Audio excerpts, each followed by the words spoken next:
Tired of the silence, the sugar-coated lies. Another headline screaming behind vacant eyes. They build up their walls so high and so strong, but the truth's gonna break through before too long. Every single day, the same damn old game, pointing all the fingers, nobody takes the blame. This pressure's building, it's starting to crack. Ain't no turning back now, ain't no holding back. I'm about to say it, yeah, I'm about to scream. Tired of the fake smiles, living in a dream. The real life's bleeding out in the cold. Gotta break the mold, gotta let it unfold. I'm about to say it, every single word. The uncomfortable truth finally gonna be heard. I'm gonna say it. Grand Rising, everyone. Welcome to this beautiful and wondrous Wednesday. I hope everybody's doing okay. Welcome in. Come on in. Come on in. Thank you for joining the live. This is hashtag I'm gonna say it. And we've been covering the Puffy Jacket trial and giving updates on that. Welcome to the hashtag I'm Gonna Say It show. All things said in today's show are alleged and for entertainment and educational purposes only. If you are below the age of 18, we request that you leave the live now. Enjoy. I think when this trial started, we had already agreed and stated that things were going to be crazy, and we haven't had anything less than just that. Correct? Things have been crazy. Things have came out that we already pretty much knew. Some surprise things came out, but I think the biggest thing have been the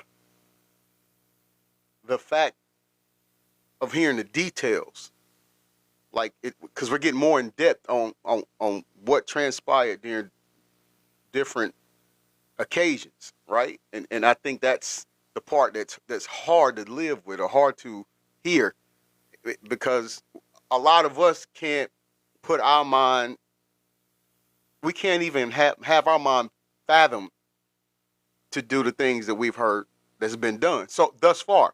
And I'm sure it's probably going to get worse as we go on. Hey, Abby, how you doing?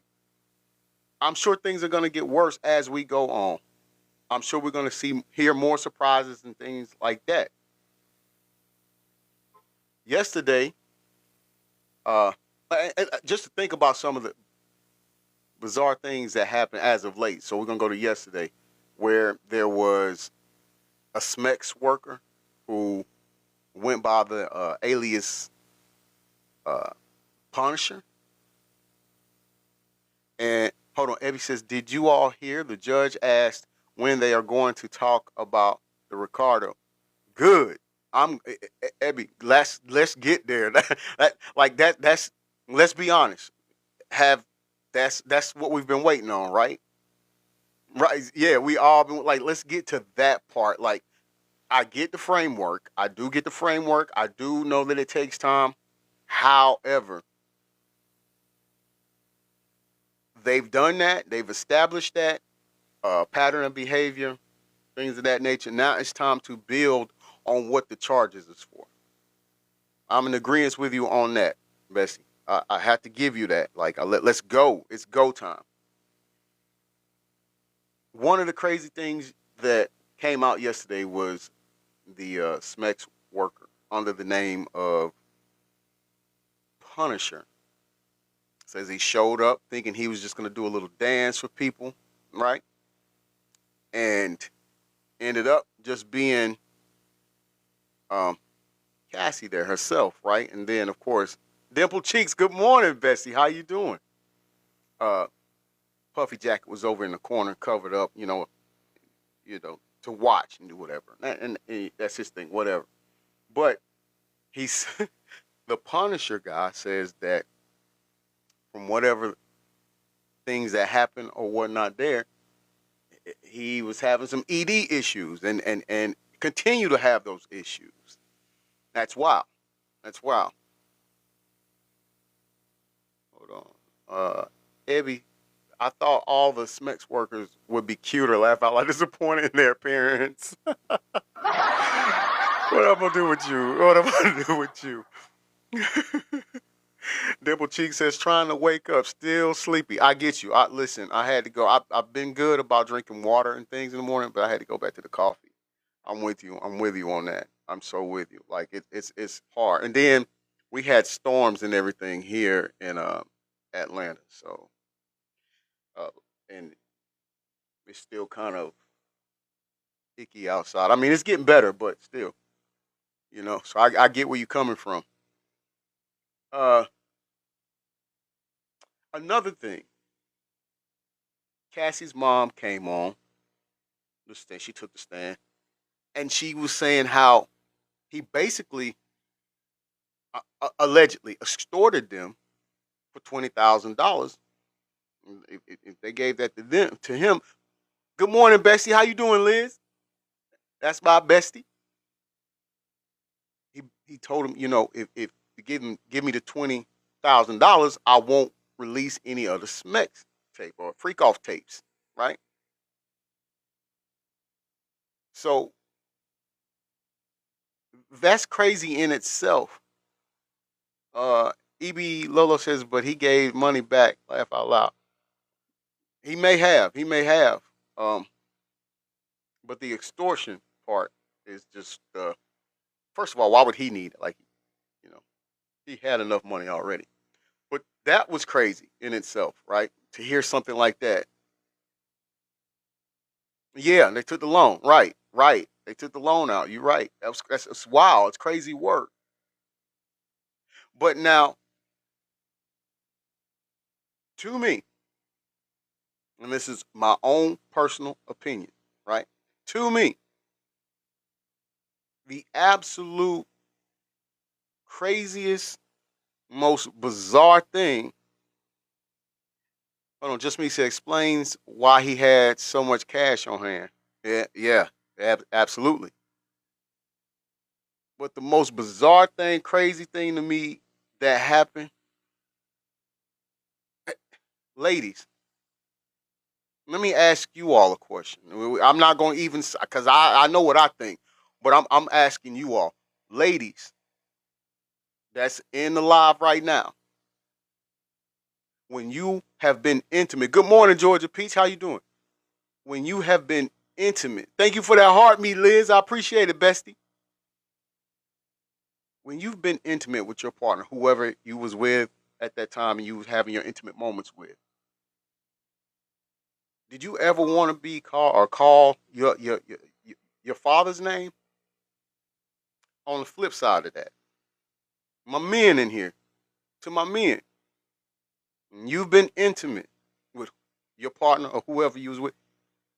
Have you ever thought about, fantasized about, or called your mother's name out? To me, Dimple Cheeks, no, that's effing weird. Exactly. Evie said, nope. Right. Right. Marie says, good morning, Marie. She says, no way. That's creepy as heck. That part. That's what I'm getting at. That's what I'm getting at right there. Like, how in the world could hold on one second. Hold on one second. Let me write something real quick before I get back to that.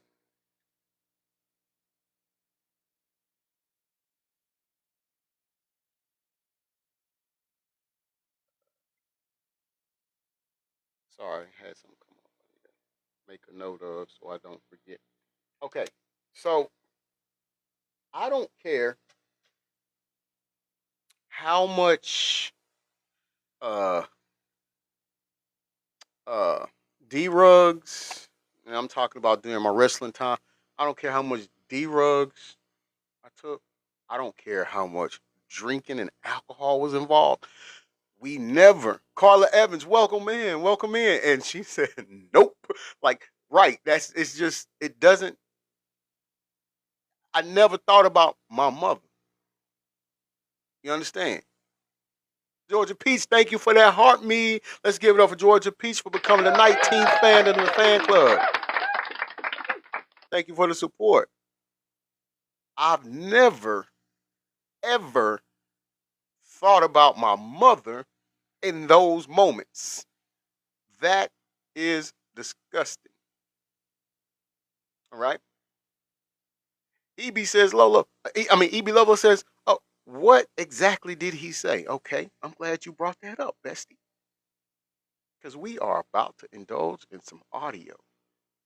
Hey, baby, we are back with part 2. So something happened with the stream. What happened? My phone went dead. I was running late today. I only had like literally 56% when I left out the house, but I have a backup charger. So we are back. So listen, let's get into part 2. If you haven't seen what part 1, we were talking about what happened with Diddy and the Punisher. That's Smex worker. It was revealed in there that Diddy was literally having Cassie call him his mama's name during the mess. Let's get into this. So what happened? It was let's speed up. Did you hear that, Evie? Did y'all hear that? So in the middle of the freak off, when Cassie and the other person, Smex worker, was engaging and doing their thing, Jules is weird. Yes, yes, absolutely. While they were engaged in doing their thing, Puffy Jacket wanted or ordered Cassie to call him his mother's name. No, no, don't look at me like that. I didn't do it. Don't look at me like that. And no, there's nothing in your coffee. There's nothing in your tea. There's nothing in your energy drink or anything like that. You heard correct. You heard correct. Yeah, Brown Sugar says unbelievable. Right. EB Lolo says so. Puffy Jacket's a victim too. Now, this is, and I'll stay right there. EB, this is exactly what that led me to think too. Because yesterday, if you was here yesterday, you was on the show yesterday. You remember? I had two guests on the panel, uh, Tiffany and Shira 95. And remember, we was saying or asking or wondering or questioning, however you want to use it, if something happened to him when he was younger, be it at the Catholic school he went to, or be it from his mother slash aunt. And so when I heard that, that's immediately what I went to, Evie. So I'm glad you said that. I'm glad because you just helped me know that I'm not losing my mind. That's where I went. And again, don't know if that's true. Hasn't been stated. Hasn't been vetted. Hey, good morning, Bessie. How you doing, Sharita? Kim C says, I read she had relations in front of him. Kim C, yes. First of all, welcome. Welcome to hashtag I'm going to say it, Kim C. And I'm glad you're here. And yes, that has been stated that she actually threw freak off parties when he was younger in the house. You understand? You're welcome. You're so welcome. So you see how this could all shape and understand by me saying this, I'm not giving him a pass. However, if these things did take place, is really, really a significant and validates why he have these actions. Jewel says those who great people typically had the same thing happen to them as a kid. And I'm going to tell you that is true. That is a true statement. That is a very true statement. Someone said, good morning, everyone. Gina, good morning. Good morning. Ronnie Rizzo says, if that's the case, what about the other men slash stars? I think though, hopefully, listen, I'm gonna be honest with you, Ronnie. First of all, welcome to you as well. Uh, they don't mention much about the others, but I tell you this right here though. I think that needs to come into play as well. I think that's very important. Even says we ain't never heard about her with a man or in a relationship. She always walking around with that goal, right? And a lot of his accounts and stuff, business accounts, are in her name. Uh, the publishing things for songs is in her name and stuff like that. Evie says his mama always walking around with the gold hair and glasses. Yeah, right, right. Sharita said yes, sir. Brown Sugar said so. Puffy Jacket's mama is his aunt, allegedly. Allegedly, that's what's being said. Now, that we haven't been able to confirm that, but allegedly, that's been put out there. Up and get back to part two. Cassie opened the door. She was just wearing a bathrobe. Diddy came out to meet the guy. Wouldn't say word, but was from the neck down, wearing a burqa or kimar on his face, and he had a bottle of Astroglide in his hand. So he was looking crazy, crazy, crazy, right? Diddy would direct him to do everything. Again, this is laying grounds for the Rico. Diddy would be directing this man to do everything. Touch your hair, rub hair. Marie, hold on, that comment went up. Marie says Hollywood protects Hollywood, and our justice system will only target one at a time. And that's true. And when it comes to the judicial system, the only ones that will target anybody is the ones that's not intertwined with the actions that's going on. Angel says, "Oh, so we listening to Tisa in here? That's hilarious. I'm watching her on YouTube on my TV. Laugh out loud. You got great taste, Angel. She's an excellent reporter. I know a lot of people don't like her because she gets sidetracked. Um, in the middle of giving her report, she also likes to shout out her what you call them? Give me a minute. They are called like super chat donators and stuff like that. But the thing about it is, just stop. Just be patient and listen. I don't fault her for giving out uh respect and notoriety to people who contribute to her. I don't. But yeah, she's awesome. Her, and I'll tell you another one. I don't know if you watch her or not, but it's Khadijah Lynn. She's great. She's great. Angel says, "How can anyone not like her? I love her." That's just a YouTube thing. She loves her fans. Right, right, exactly. And I don't see nothing wrong with it. Sasha, how you doing? Says, "Do you think the alphabet people was watching him for a long time?" I do. And again, great question. Great question. And I'm gonna tell you why I say that. If okay, let me put it to you this way, Sasha. I don't know if you new here, if it's your first time here or whatnot, but if in previous shows that I've done, my news crew members and I have talked about the fact that now that we are seeing all this coming out, and now that we think back to songs and stuff like that, back in the '90s and stuff like that, and even in the 2000s, early 2000s, if you go back and you listen to the songs, we have figured out pretty much that it wasn't just songs; it was art imitating real life, meaning they were telling us things that were going on, although we thought it was just hot lyrics. And if you go and you listen to Victory, the song is Victory, and you listen to Notorious B.I.G. song verse, he say, "Been on the low lately. The feds hate me." Right. Um, on another song, what is it? More money, more problems.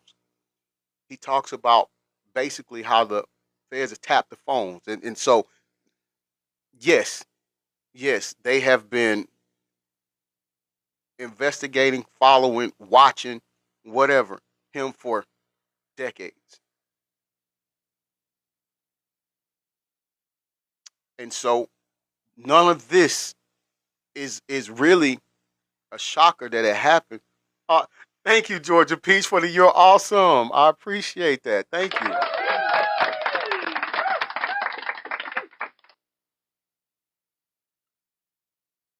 Another song he had in and this is Puffy Jacket. He had a song, I believe it was in 2000. Don't quote me on it. I think it was in 2000.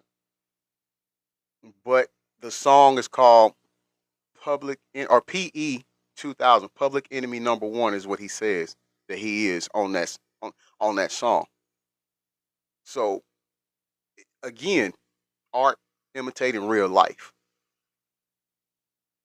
If you go to the night that the untimely when Biggs of Biggs' untimely death or passing, people have already stated that these alphabet people from New York followed them to L.A. and had them under surveillance. Sasha said, "Do you think they will call Roger Bonds to testify?" I think you have to. I think they have to. Like they have to. Like he was not only he just a security, but he was present when a lot of things happened between him and Cassie, and a lot of other things happened between him and other people. You know, Angel says he definitely had something to do with Biggie and Pac. You're gonna have people argue that. I'm not one of those people, Angel, because I believe in just believing in what I see. And there's a lot of instances that happen that points to that. Lily, Southwest, how you doing? Good morning, says and Heavy D. I'm agree with you on that. There's gonna be some people that don't. I'm not one of those people.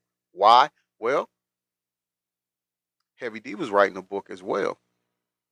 And Heavy D, you have to remember, Heavy D helped him with the party at City College.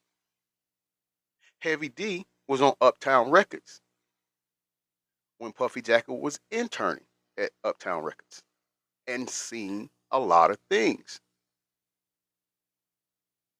You understand? Thank you for the rose. I appreciate that, Lily. I so appreciate it. So that's what I say. That's why I say that. Andre Harrell. Andre Harrell.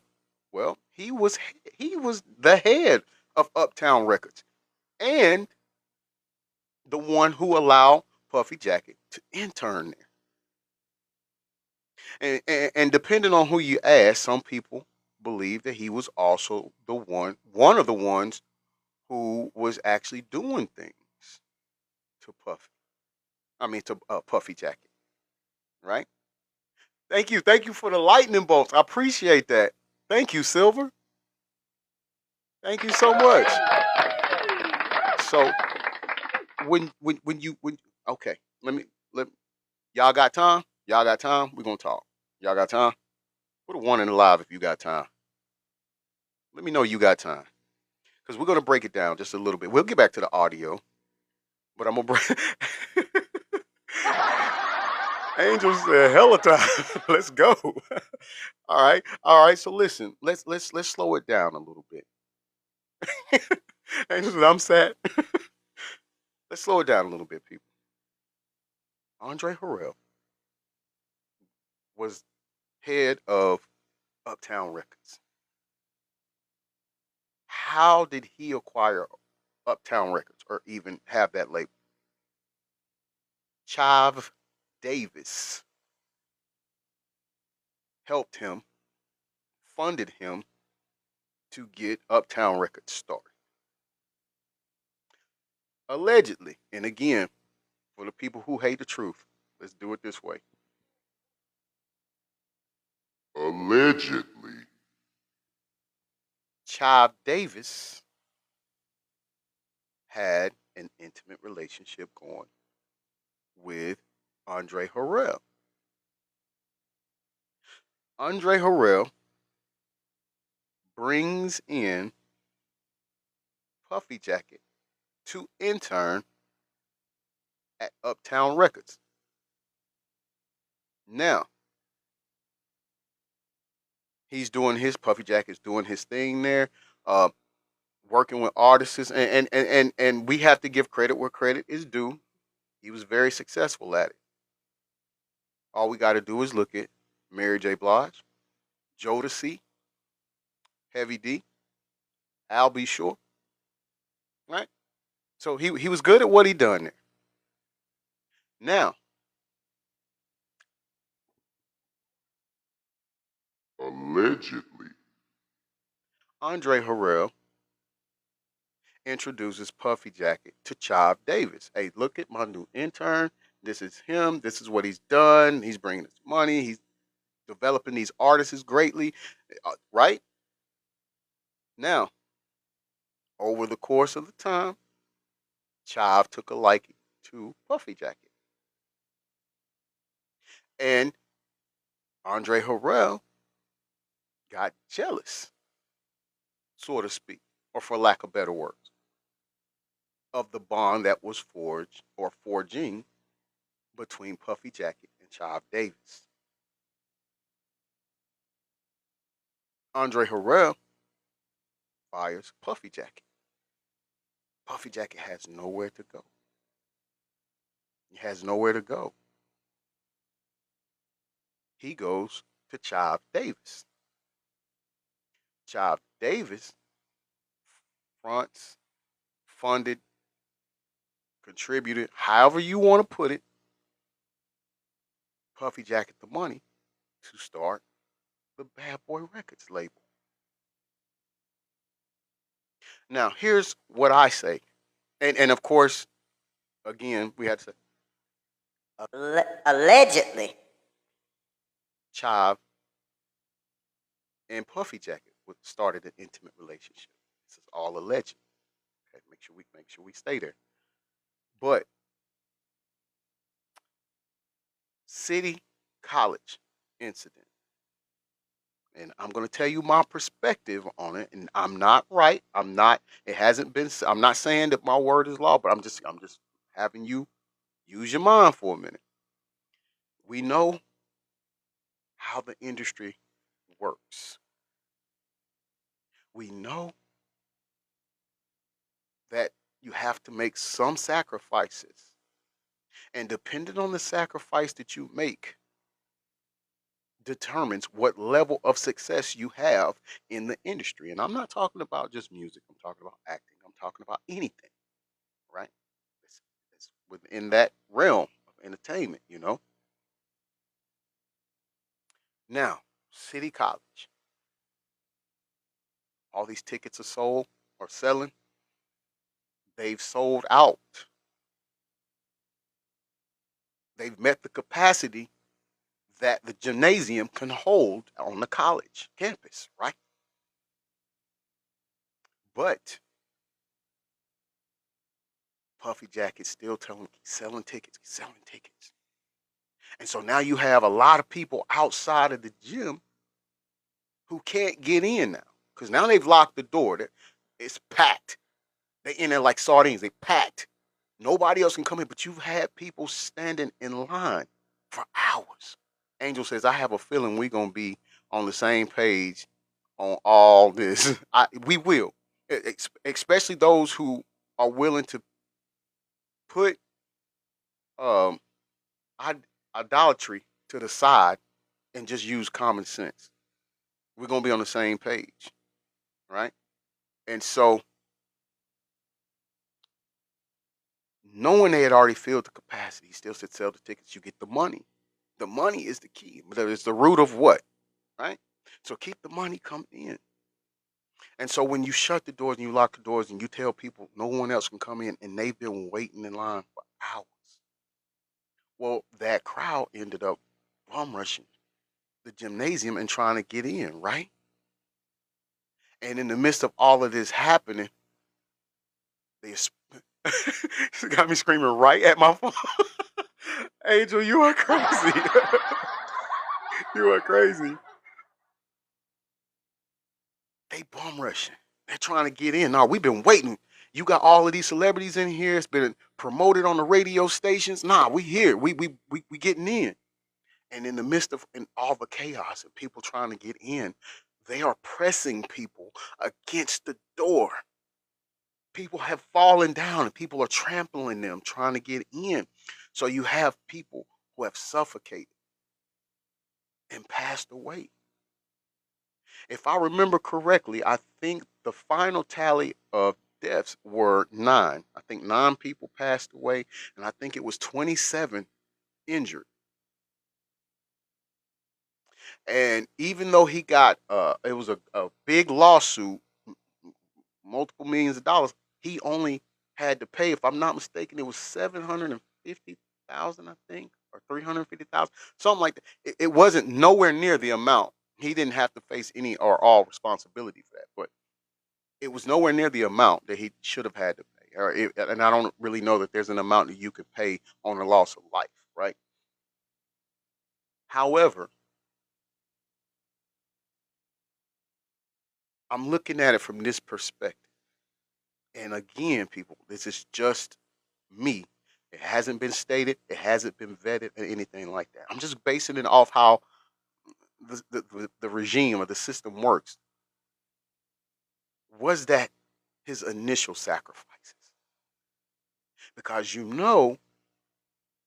blood sacrifices is going to propel you or ascend you into a different, or catapult you into a different bracket of fame than just any, other, as far as giving up, you know. Okay? So that's where I go with it, right? Sasha says Aaliyah, allegedly, in my opinion, Aaliyah, he may have a hand in that. I'm not gonna put it on him. I more so think it was Camel Face. And Camel Face and Puffy Jacket have dealings together. They've done business together.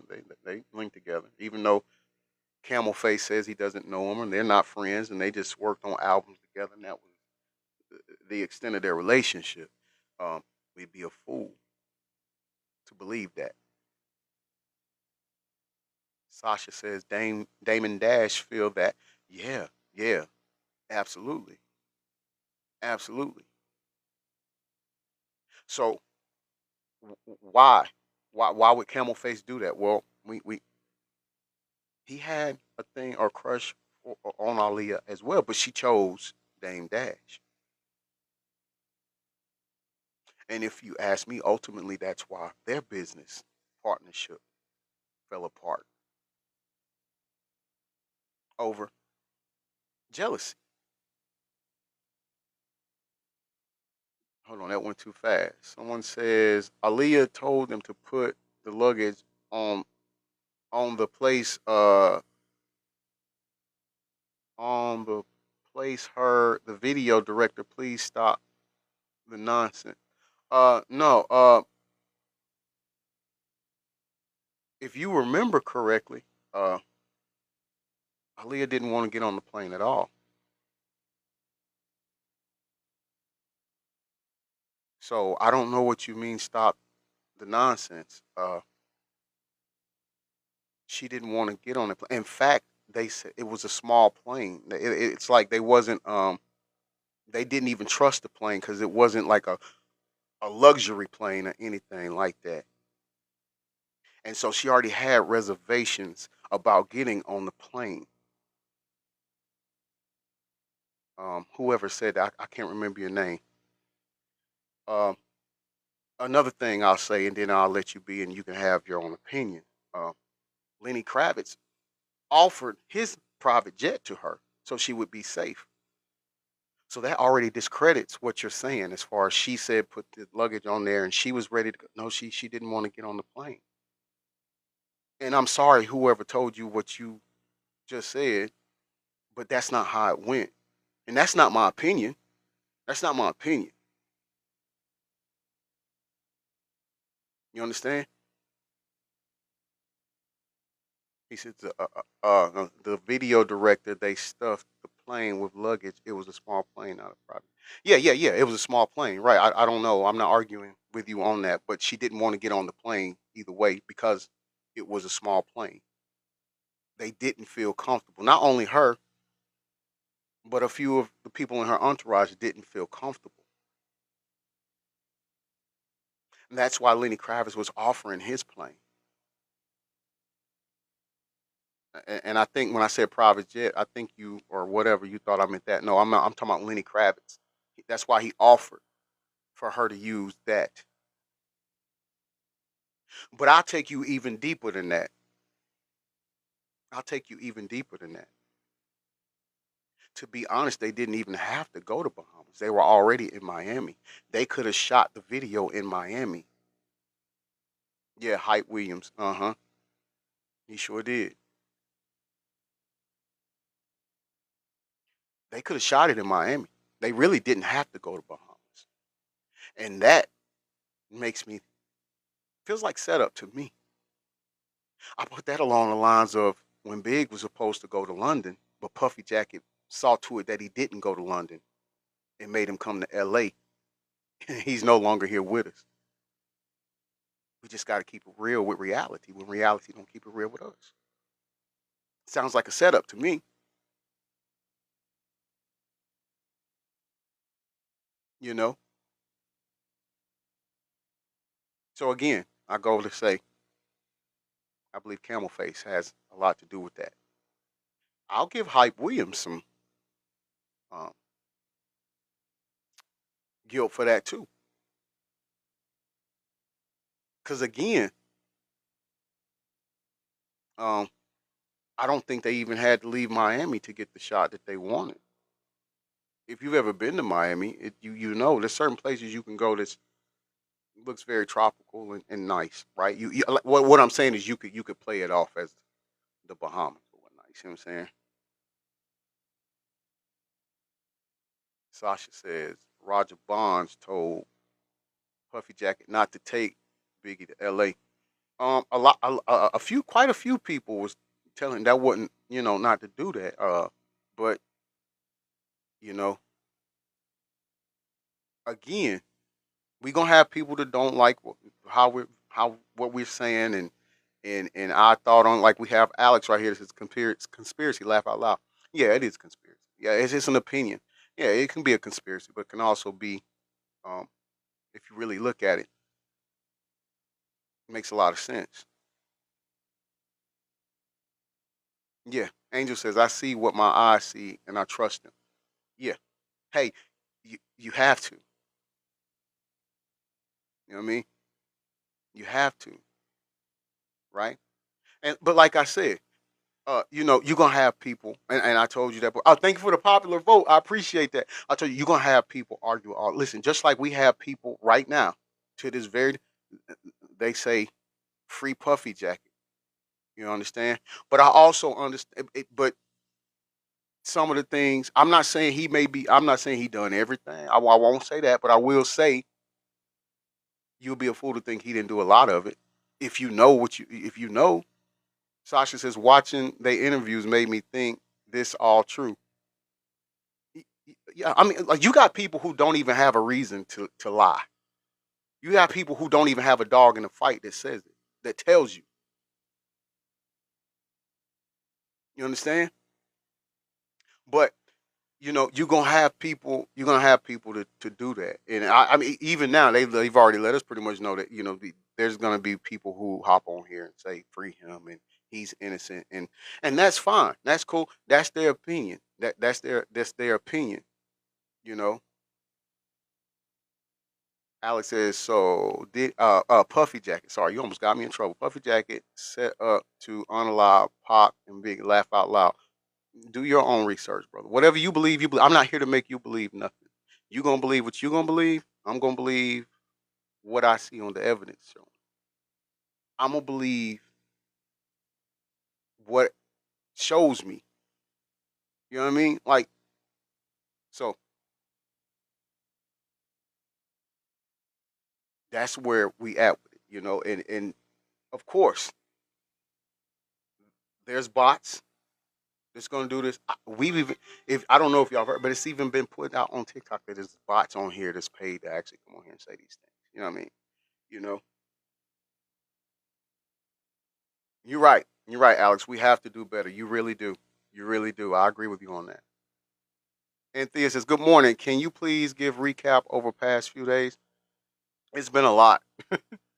It's been a lot. I can't remember everything. I'll give you some of the things that I do remember. Um, biggest thing. First of all, you know, Cassie came on and she did her thing and talked about that. And I have to agree with people that um that's more so of a DV situation than it is anything else. Hey, thank you for that heart, me be the light. I appreciate it. That's more of a DV situation, but I do understand what they were doing. They were creating a foundation or to show his pattern of behavior, the violent part.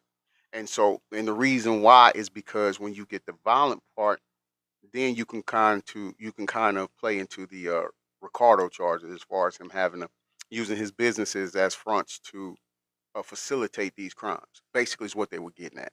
You know, Christina says, "Why have there been no other arrests with all these other celebrities?" Good question. Good question. Me personally, I feel like they probably have either decided to work in the favor of the prosecutors or prosecution, or they've already paid out. What you call it? Paid off people. You know. Do you think the detective will give full details today? I think we deserve it.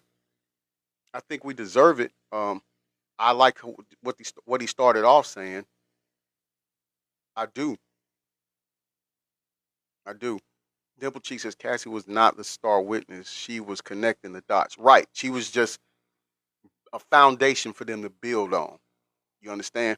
And so I think her mom coming on and taking a stand and saying that basically he was trying to allegedly trying to extort them for 20K. That was that was key to a degree. That was key. Um, Morgan, Carrie Morgan, sorry, Carrie Morgan. I think her testimony was really good. I think it was really good. Um, Dawn Richard, I think she did good. Alex Pagan says, "Oh, I can get by your last name. Money can change people for the worse." I, brother, I honestly do not disagree with you on that. It can. It has. Just like I said in the opening of the show, money is the root of all what? Sasha says there's a um silent defendant or the file for I'm not sure what you mean by that, Sasha. Lily says absolutely. Cassie is just a start. There's so much more to put him away. Yes, there is, and that's what I'm trying to get people to understand as far as like being patient because it's a lot. But let's be honest, if they rushed it and didn't do the due diligence, then we would be saying it was a sloppy trial and he didn't get treated fairly and stuff like that. So when they taking their time to actually give you each and everything, we got to be patient. Alex says this is not the same Puffy Jacket I knew growing up watching MTV. He has changed with money. Facts, facts. But listen though, Alex. And we're gonna get back to the audio. I know some of y'all are like, hey, you said we'll get back to it, but this is good too. This is good too. Um, uh, we have to put in mind though, Alex, when you come into the amount of financial stability that he did, and when you have people in high places in the industry that can protect you and cover up all of your crimes, that's what happens. You start feeling like you're untouchable. You start feeling like I can do whatever and nothing's gonna happen. And brother, that's what I'm really conveying to you. That's what I'm getting to you. Like it's not all crazy if you can, because even by you saying that, that lets me know that you have the ability to slow it down and connect the dots. Now, what you were saying earlier, you was out here. You was out here, homie. You understand? But what you was just saying, these past few comments, I can see that you starting to connect the dot, or you at least have the ability to connect the dot. Like, no one, do I want him? Listen, that's another thing I get on here. You just trying to put down another black man. No, I'm not. First of all, I don't have anything to do with color. It don't have anything to do with color. Listen, do I think that there's other people that should be brought down and in jail instead of walking free that has done the same things or similar things that he has? I do. I do. And I pray that they get the same type of things that he's getting. But I'm not going to sit here and discredit him and say, well, since they're out and walking around, then he should be out. No, this man has terrorized a lot of people. There's a lot of lives that's messed up. It's a lot of lives that's been messed up and damaged behind this man. So I can't say that. I can only say that I want him to get what he deserves, and I want them to get what they deserve. Lily says he sold out our musical talent. Right, he robbed us of a lot of musical talent. I don't care what nobody say, and I don't care who gets mad about it. Like I really actually have people get mad at me about this, but Pac and Biggie are the two greatest rappers ever, ever. I don't care, ever. I don't care how long life goes on Earth when we are all gone. It's they're the best. And I do believe I do believe he has a hand in both of them leaving. Why? Because he had a fascination or obsession with Pac. And I don't mean just idolizing him. I'm talking about he wanted relationships with him. I do and he knew I mean, look in the book, he told Kim, allegedly, I say that so people won't get butthurt, allegedly, but he told Kim when he found out from Camel Face that Big had signed a record deal with another record company and was going to leave him. His exact words to her was, and I can't say it on here, but that FAT guy, uh, and he didn't say guy, he used an F word. Is gonna leave me after all I did for him. I made him what he is. He gonna leave me. He has no loyalty, so I'm gonna make sure he don't have any security or no protection on him. He's not loyal, and he takes him right into the fire, into L.A., knowing L.A. is pissed that Pac is passed. He took him, put him right in the middle of the fire, and look what happened. You follow me, Alex? And there was somebody else on here, Jamal, what a C. You follow me? So we again, we've got to we just got to go with what we see. Now I'm gonna tell you another thing as far as on the Biggie end, being a former wrestler, a pro wrestling promoter. When we do the shows and we go out and we putting posters up, advertising the shows, and we putting stickers on telephone poles and on cars and stuff like that. Our street team do that. We tell them where to put it. But that comes from the top. And the only car in that caravan, March 9th, 1997, in LA on Wilshire Boulevard, the only vehicle that had stickers on it was the one that Big was in. Don't play with me on here, people. Big was in. Now, if Puffy Jacket wanted to promote the album, he would have had more stuff on all cars. It would have been a caravan. The more, because let me tell you how it go. Let me tell you how it go. Be the Light says, "How you doing, brother? Good morning." Says, "I believe he was supposed to Big and Pac in the elevator, but it only got Pac." Well, there you go. I didn't think about that. I didn't think about that, but I like how you put that. I love how you broke that down, brother. I love how you broke that down. And that very well. Thank you for the heart, me precious peach. Thank you. He had the labels only on the vehicle that Notorious B.I.G. was in. Why would that be? If I wanted to let somebody know, hey, this is the target, I'm going to do this to the car, and you'll know that's the one you need to hit. But now, Jamal C., conspiracies. Conspiracies. Let's get back to this right here. Do this, do that. This is the RICO letting you know that Cassie was not in control. They also said that Cassie, he said that Cassie looked like she wasn't even really enjoying herself. She would sigh or roll her eyes or do something to let him know that she wasn't really fully into it. They said Diddy threw money on the bed,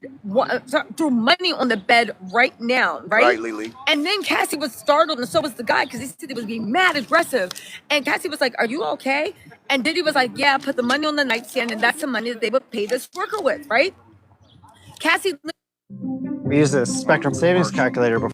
Sorry about that. Commercial. Let's get through that right there.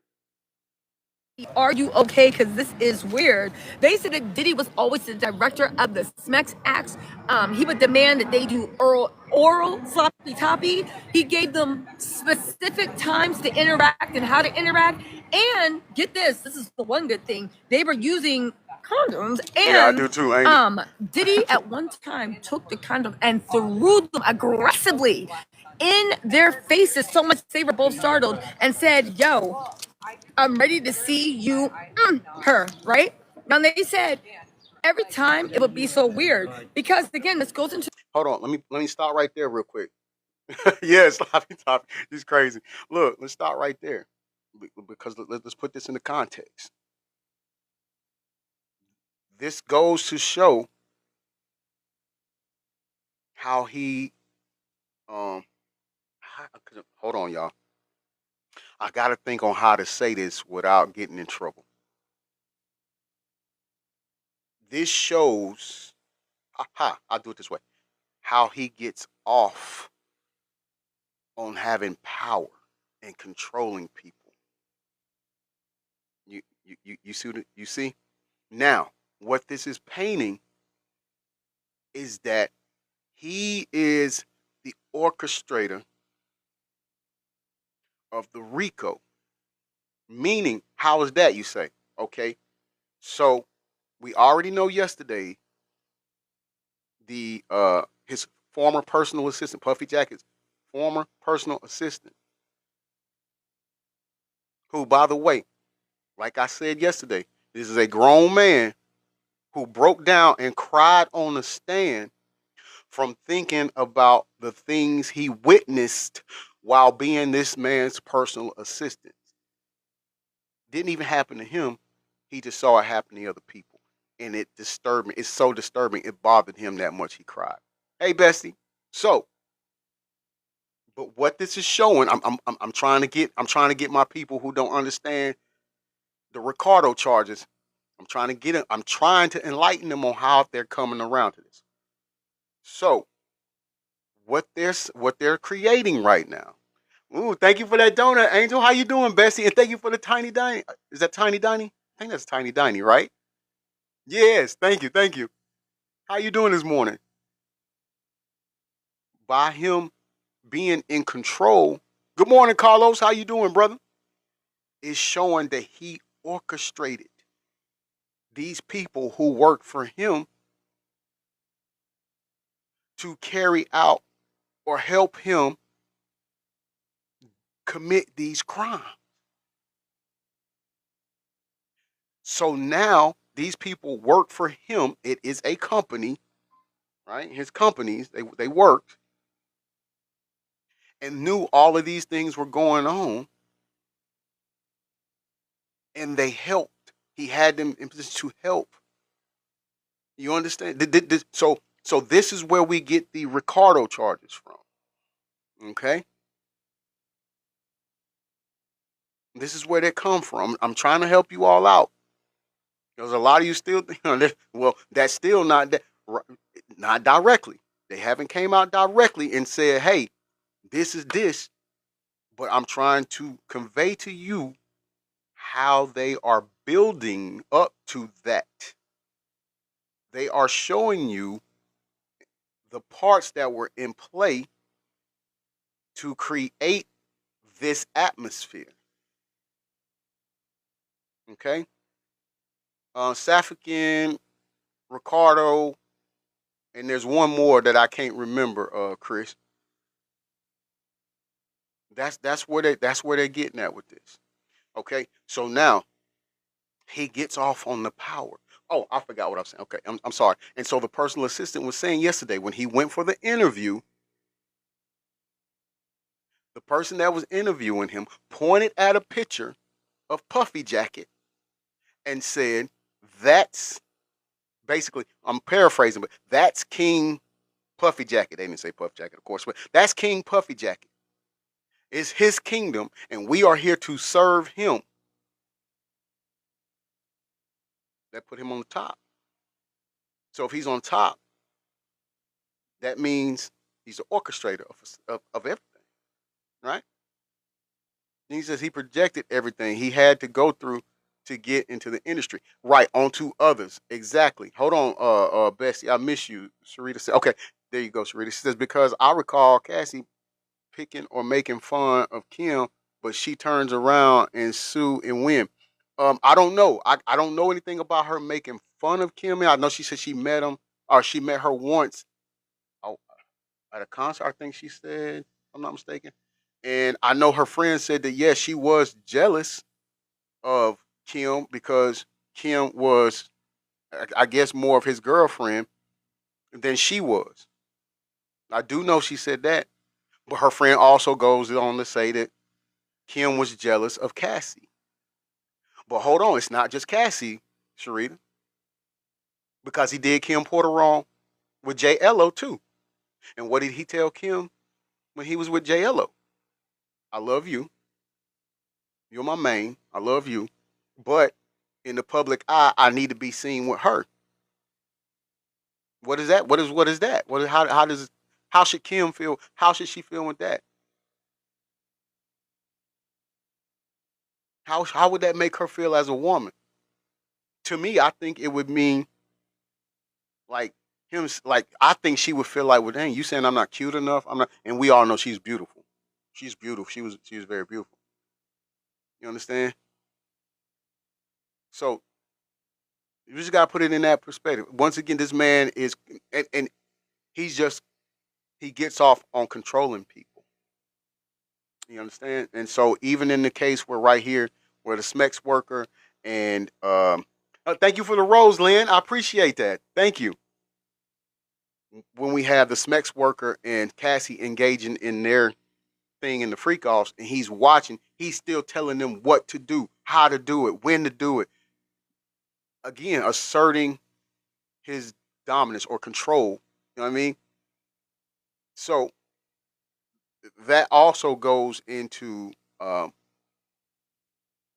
showing you how he pretty much ran his empire or his business. And that's the thing, they're saying he uses his businesses, it's different businesses, but he used them to facilitate these crimes. Even if taking his jet to go and bring people in or bring D-Rugs in or well, however, that's not what the business was for. You see what I'm saying? That's not how it go. That's a crime. Oh, thank you, Georgia Peach. I love you so much. Thank you. So this is how we get into the Ricardo. Slowly, people. We wanted. Trust me, I want to get there too because I'm so tired of people trying to cover up for him or enable him or act like he didn't do anything wrong. I want to get to that part too, but I also want them to take enough time and dot all their I's and cross all their T's. So when they come out with it and we done with it, there's nothing no one can say. But he's guilty. It happened. Okay? And again, stop acting like this is just coming out now and people are just trying to get on him because he's in trouble now. No, people have been telling us about this years and years ago. Nobody did nothing about it. Because at that time, he wasn't in a position to where he pissed off the people he shouldn't have pissed off that's higher up in that elite society, right? But now they're upset at him. Now that he's went against the grain, and now that he's thinking he's bigger than what he is, then okay, now you get to face what you've been doing. We're not gonna be there for you. You see what I'm saying? Right, Angel, he was protected for so long. You know? Who was that? Cinnamon, how you doing? Yes, so many people been talking about it. Nobody took it seriously. Nobody look, even right now.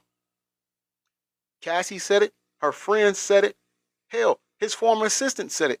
Even when people did tell uh, um his bodyguard security what he had done to them, the security turned a blind eye. They didn't do anything about it. They didn't stop it. They didn't go and hold him accountable for anything, right? So again, those are people on his payroll that enable him to do these crimes. Because when you hit somebody, that's an assault. Assault is a crime, and they knew it and didn't do anything. You get it? Even D-Rock. We already went over D-Rock. I already told you why I have no respect for D-Rock no more. And how ironic is it that after Big gets unalive, now D-Rock becomes head of security for Puffy Jacket? Is that a payoff because he helped basically lure Big to his to his demise? Yo, you got him out the hotel room. You got him to come to the party. This is how I'm gonna pay you back. You'll never have to worry about anything. Well, I got you. Is that it? And that's messed up because D-Rock was Big's man. That was his friend before this music thing even happened. I don't get it. I don't get it. What do you mean? So but again, we done hit with the conspiracy and all of that. How? It's like everything is being presented right here in front of you, and some of you still choose not to accept reality. And might I add, that's the reason we're here now. Because when people in the past came to people and presented them with the evidence, the same people negated it, turned a blind eye to it, or act like it wasn't true, or act like it was a conspiracy, and that allowed him to continue his terror. That allowed him to hurt people continuously. That's how we got here. And yet and still, with all the evidence being pointed, all the evidence being presented to you, you still call it conspiracy. Like, so how long, what is it you're gonna have to see? What is it you're gonna have to see in order for you to say, hey, you know what? Dude, you foul. You foul and you gotta face the music. Justin, what's up? Justin Stewart, how you doing? Says Child Davis started it all. Hey, listen, I'm with you. I'm with you. I'm so with you. No arguments on that at all. Not at all. To the RICO about whether Cassie was actually an active participant or whether she was just under Diddy's control, okay? Whether they were just under Diddy's control. So what happened? They said Diddy just out of the blue. He'd be like, arch your back, move to left, move to right, this and that. They were both like, it was like boring for them, right? Then Diddy would randomly be like, cut, pause, tell them to stop. He would leave the room. Cassie would follow him out, right? Diddy would actually sometimes just put a hand up to let Cassie know, like, oh, okay. Cassie would follow them out. Cassie would notice, call a timeout, and then she would return minutes later. He said, so listen, so Diddy was like, oh, so she was enjoying it? She was into it? He was like, no, not at all. Cassie actually didn't look like she looked like she wasn't enjoying it.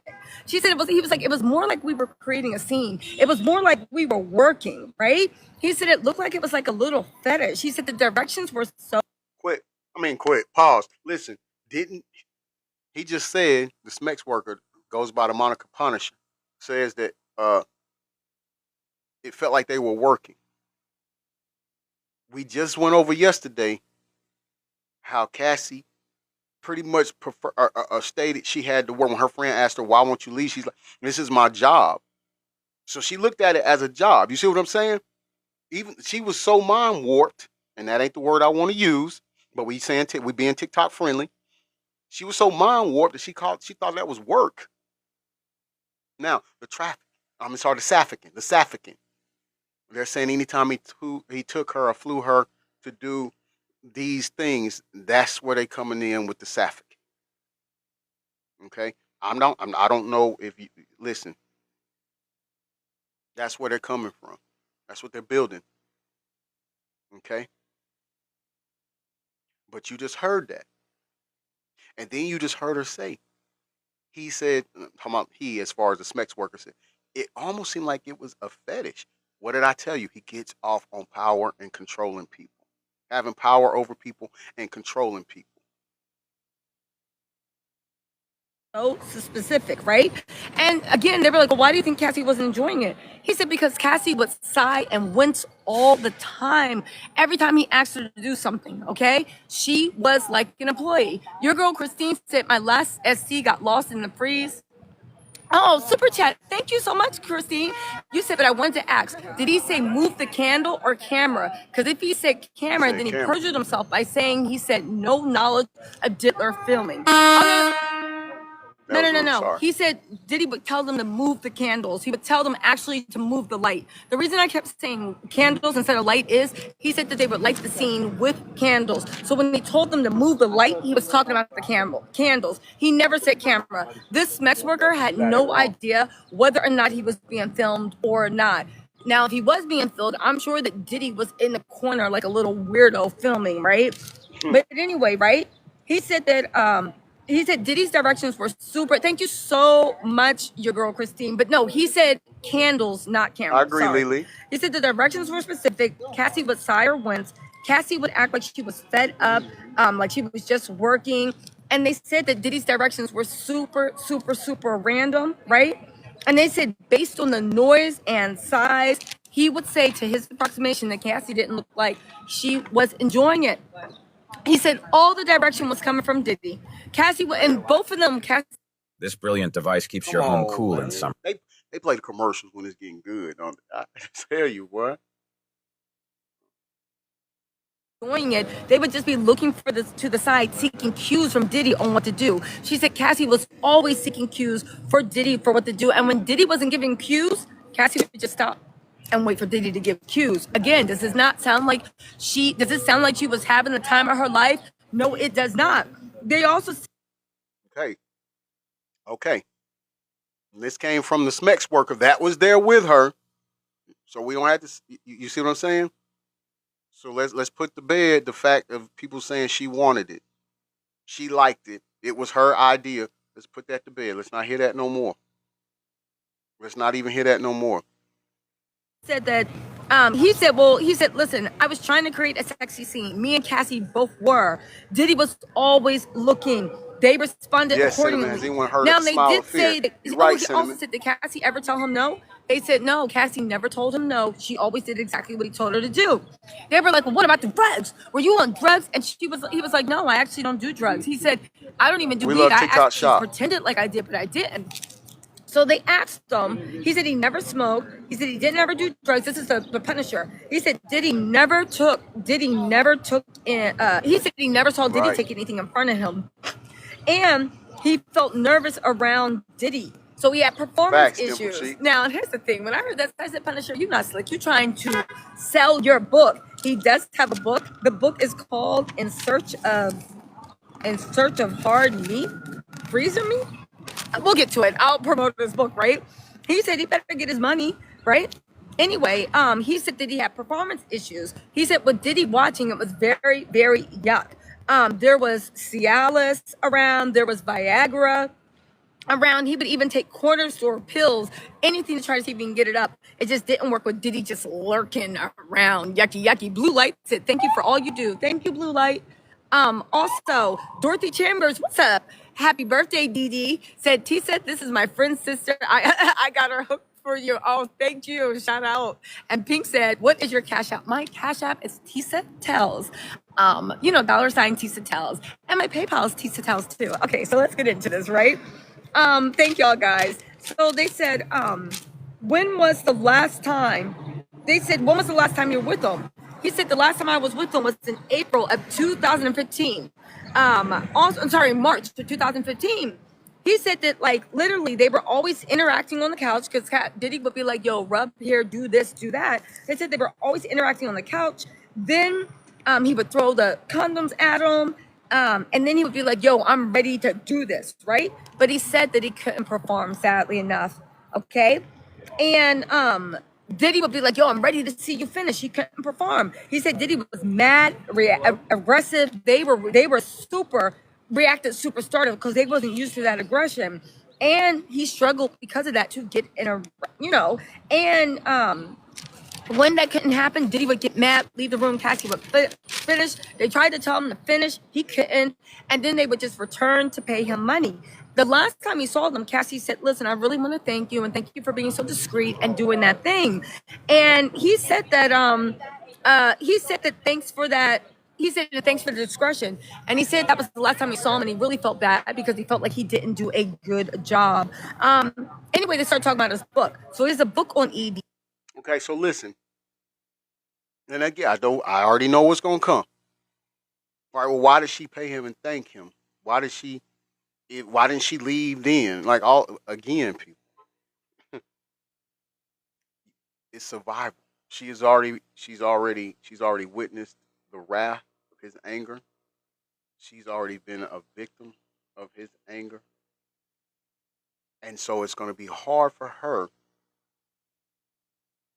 to leave in a moment like that. And again, remember the times that she did try to leave, it was significantly worse. We went over that yesterday's show. A couple of things that happened when she tried to leave. We covered that. So now people say, "Well, but she was paying." I've gotten that too. She was paying the money. Okay, he gave her the money to pay these people. And I said in a previous show, that was actually a genius move on his part. It did exactly what it's doing to y'all. All he needed to do was create doubt. And because he didn't touch the money and pay them, he had her do it. Now it's easy to say it's on her, which is exactly what you all are doing. Not you all, but some of you are doing. And you're overlooking the fact that she didn't want to do it. You're overlooking the fact that when she said she didn't want to do it, he abused her. And it doesn't matter if you're in a relationship. It doesn't matter if you're married to someone. At the time they say no to something and you abuse them and you force them into doing it, you have committed a crime. Period. Pointblank.com. And it doesn't matter how you feel about it. It doesn't matter what you think about it. It still remains a crime.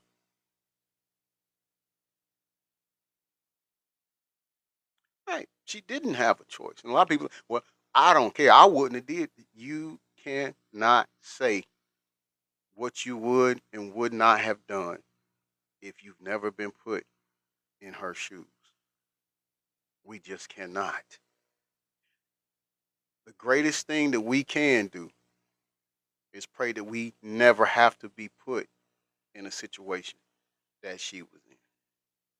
And that's it. Let's X out the fact that people keep saying, "Well, she did it for the money." Let's stop that. It's She had money coming into it. You understand? Hey, Chris, how you doing, brother?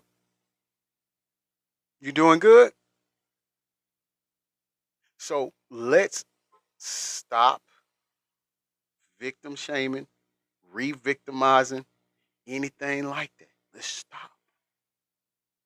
And let's just deal with what we have on the table. These SMEX workers have already told you that she was, and they don't have a dog in the fight, one way or the other. But they said she didn't seem like she was enjoying what was going on. Cassie's even told you. She's even admitted to having to take D-Rugs in order to basically disassociate soul from her body. So that way she it's like she would be numb to what's going on. You understand? Sophia's mom, welcome to the live, says the sad part is society doesn't humanize ex work. They don't. That is true. Hey, thank you for that rose. I appreciate that, Lily. They don't, and it's sad. It's a problem. Cinnamon says people aren't going to tell about everything embarrassing they go through in life. No, a lot of them is they're not going to, and so the fact that these people are, thank you for that heart, me Justin. I appreciate that, brother. The fact that these people are you have to stop and put that in perspective too. Nobody wants to tell, like she said, nobody wants to tell the truth as far as the things that's gonna make them look bad. They don't want to say that, or anything that's gonna make them look less than or not average. You see what I'm saying? When this man sit here and telling you about, hey man, yeah, I had a ED problem because, man, the things that was going on there. You get me? The best friend, the ex best friend of Cassie's, yeah, he choked me out and did all of this. He abused me and assaulted me. And Cassie, being my friend, didn't even take my side. She took his. But I haven't even talked to her in 17 years because of that. So her coming back and saying what she's saying, it's not like they're bosom buddies still, her and Cassie. So she's going to help Cassie. No, she's mad at Cassie because Cassie didn't even look out for her safety. It's not like she cared about Puffy Jacket. Why should he? I mean, why should she? He abused her. But yet and still she came back and said it.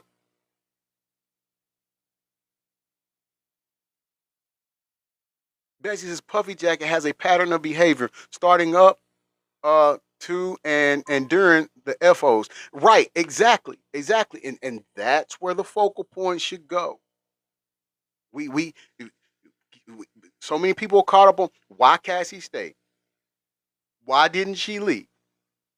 She did it for the money. She enjoyed this. Hey, thank you for that hat and mustache. I appreciate that. Chris, how you doing, man? How you doing? I'm glad you made it in. I hadn't seen you in a while. That shows you right there. These people are coming out and they're just telling you what happened. And at some point in time, you got to take feelings out of it and just focus on the facts. And again, we'll say this and we'll finish up the audio. Again, this isn't the only person he's done this to. So at what point do you all hold him accountable for his actions? At what point? Where he gives genuine medical advice in a relatable way to help other men. He said it's personal and funny. He mentions the encounters that he had with Diddy and Cassie in about 6.5 pages. The whole book is 182. Now listen, the defense was trying to make it seem like they want to use the book as like a gotcha moment, but he said, no, I described Diddy as a married, wealthy couple. He said, but the book really speaks to the anxiety he did tell a few friends about his experience with Diddy, but he said you can't really take what he wrote in the book about Cassie and Diddy, the married couple, because it was sensational, right? When he put it together, he lied about Cassie being satisfied and enjoying herself, right? The name of the book is In Search of Freezer Meat. So if anybody needs it, In Search of Freezer Meat, right? And it shows the highs and lows of dealing with Nikki Fowler. Thank you so much. You guys, listen, thank you so much for the Cash Apps. There's a daily limit to how Right, many Lily? Cash Apps you can get. So every time I reach my Absolutely. limit, Cash App says no. Apparently, they somehow think that there's embezzlement happening with Cash App. But I do have my PayPal, and of course, I do a Hey, Super Chat. thank But you for every that 24 money, hours, it guys. resets. Appreciate Cash App, that. I don't know what's Thank going you on with so Cash much, App. Chris. They got too many people sending too much things. Anyway, they said Cassie was he referred to them as powerful, rich couple. He says he's now an owner at Humplemania. That is a club he used to work at. He usually wears underwear and G-string when he was with Cassie and Diddy. He said it's professional. He usually doesn't sleep with people. He just dry humps some women. Hey, thank you. I Listen, they appreciate said that money. Cassie. You know. So the defense was like, so this was Cassie's call on whether you got let in, whether you would sit and talk, whether you would use baby oil, right? And he was like, yeah, no, it wasn't Cassie's call. Cassie was doing this on Diddy's behalf. I could clearly see this. Once again, did you hear that? I don't want to hear Cassie facilitated, liked, went with any of that. I don't want to hear none of that no more. Let it go. Let it go. Is at a point y'all are sounding like people who support a person that's got 34 convictions now. You be presented with facts and you still won't believe it. You know what I mean? Come on. I don't want to hear that no more. What did this man have? What is he gaining by lying? So that lets you know right there. He told you she wasn't with it. She wasn't with it. Thank you for that galaxy, Bessie. I appreciate that, Chris.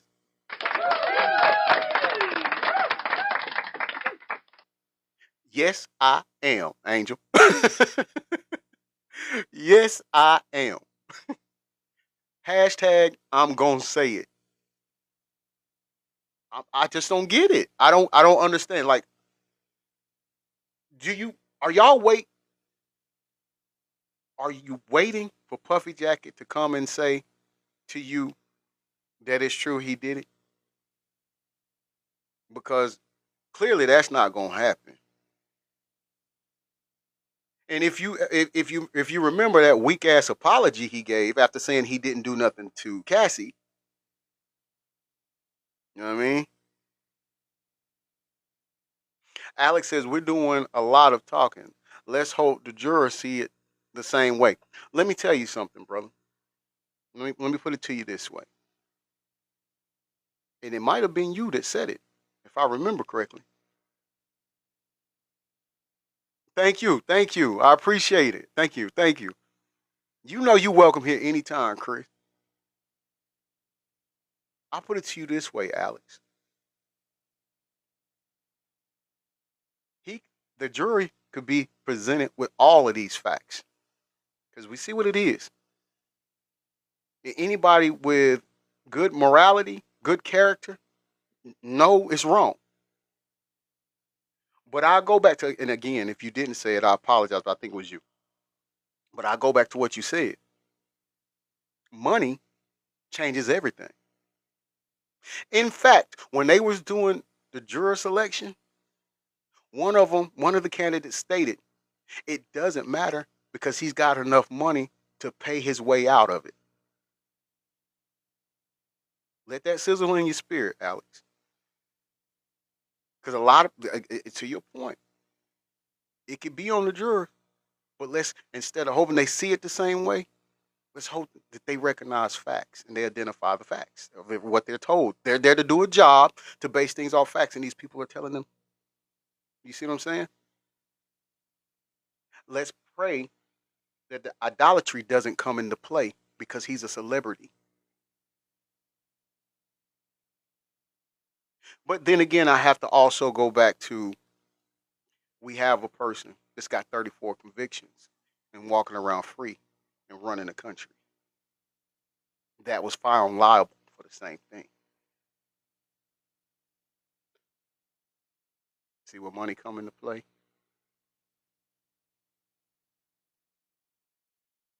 So I hope they see it the right way, bro. I hope they base it on facts, not idolatry. Not the fact, ooh, he's a celebrity. I hope they don't do that.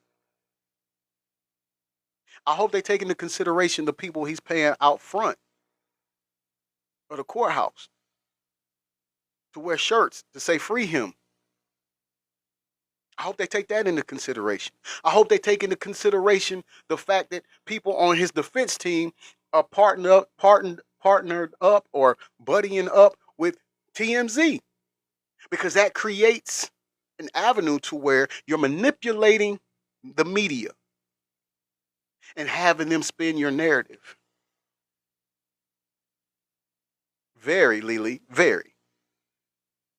So I hope those things are taken into consideration, because believe it or not, that's a crime too. Because you are trying to sway a juror or jury by these antics, paying people $20 an hour to wear a shirt that says free you as if you're innocent. Hanging out with, having your team hang out with TMZ, which was one of the most credible news outlets we had when it came to stuff like this. They're sus now, if you ask me. Because how can you be biased when you hanging out with one side? How can you deliver unbiased news? Am I making sense? He also said, right? Cassie would say, "Oh, I'm gonna call you again," and he was like, "Yeah, but Facts, Cassie Angel. only called me to hire me." And they were like, "Oh, but you were in love with Cassie, didn't you develop feelings?" He was like, "No, that's incorrect. I mean, we did this, but there was no feelings there." He said he did feel special because, like, he could perform, but he said he met with the government several Bestie said I times. always took Harvey There was as nuance in every I can time he see that talked him to the and government.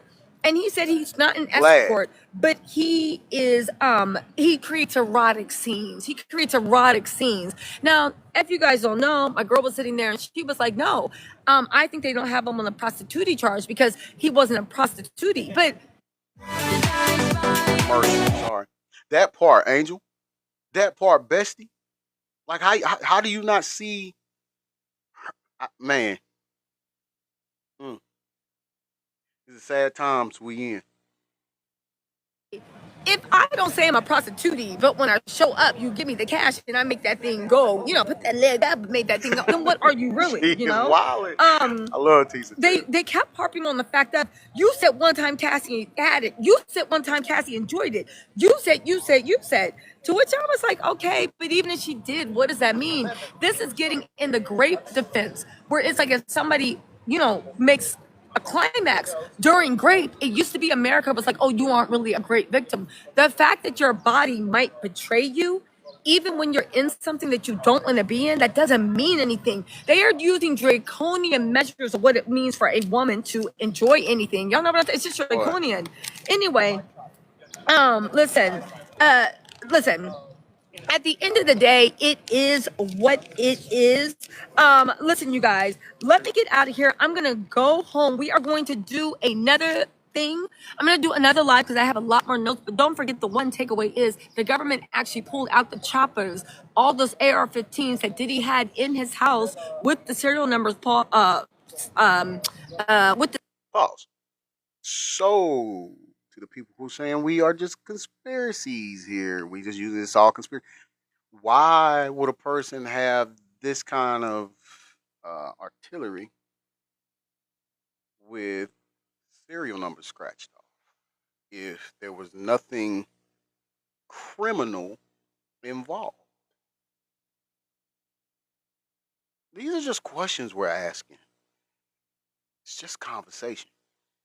Sorry about that if y'all heard that. The thunder was loud. Cinnamon says, so she enjoyed sores and infections. Many people experience course. I said that too. I said that sentiment. I said, so you were saying she enjoyed having swords in her mouth? You understand? Nah, I don't think he's going to go. I don't think that's going to be part of it, Alex. I think again, I think that's the framework to build up to the Ricardo. You have illegal weaponry to go along with this criminal pyramid or organization or whatnot. You see what I'm saying? I want the Ricardo. I want that. Well, and again, I don't think they're gonna just outright give it to us right slap in the face right now. I think they're gonna build up to it. So when they do bring that to head, everything else that they've brought up validates what they're gonna say. Bessie says Puffy Jacket wanted to be like his pops. Good analysis. Right. He wanted I that's good. I didn't think about that. You know? Jenny says you're right on track. I'm just trying I listen. I am not trying to sit here and try to change nobody's mind, but I am trying to get you to see the facts. What you think Ricardo is, that doesn't mean that's what Ricardo is. There's a lot of components that goes into it. And I'm just going to say this clearly. If the government used that much manpower on two different properties, brother, they got something. They don't come on a humbug. They don't come for shits and giggles. They don't come for a cookout. They don't come for an Ashton Kutcher, you got punked episode. They don't do that. That doesn't happen. And then they apprehended him a day before they were supposed to do it. You get me? They got something. They got something. I think Bessie, you said the whole time they got a trump card they was gonna play, and at the trial, and they're gonna hit. And I still feel that's true. Lisa, welcome in. Lisa says I think Cassie was just laying down his character, as are the next several witnesses. Facts, exactly, Lisa. It's just creating the foundation or the framework, and that's where I want people to get. Stay right there.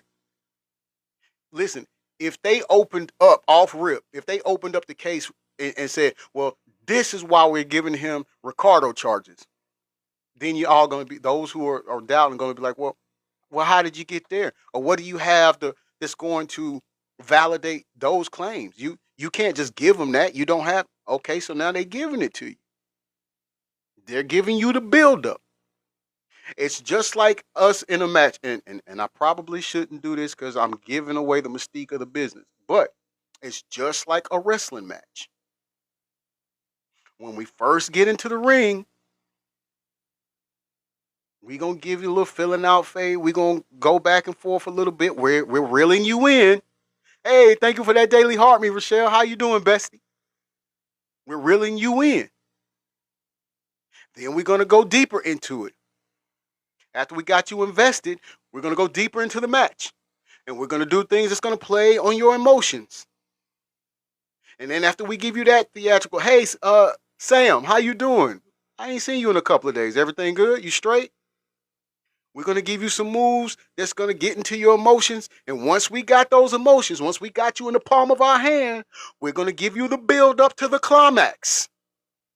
Once we hit that climax, we do the go home. The match is over. We've controlled you. This is the same thing, same formula. You bought a ticket, just sit back and enjoy the show. But when they give it to you, don't sit here and say, well, how's That's what they're doing.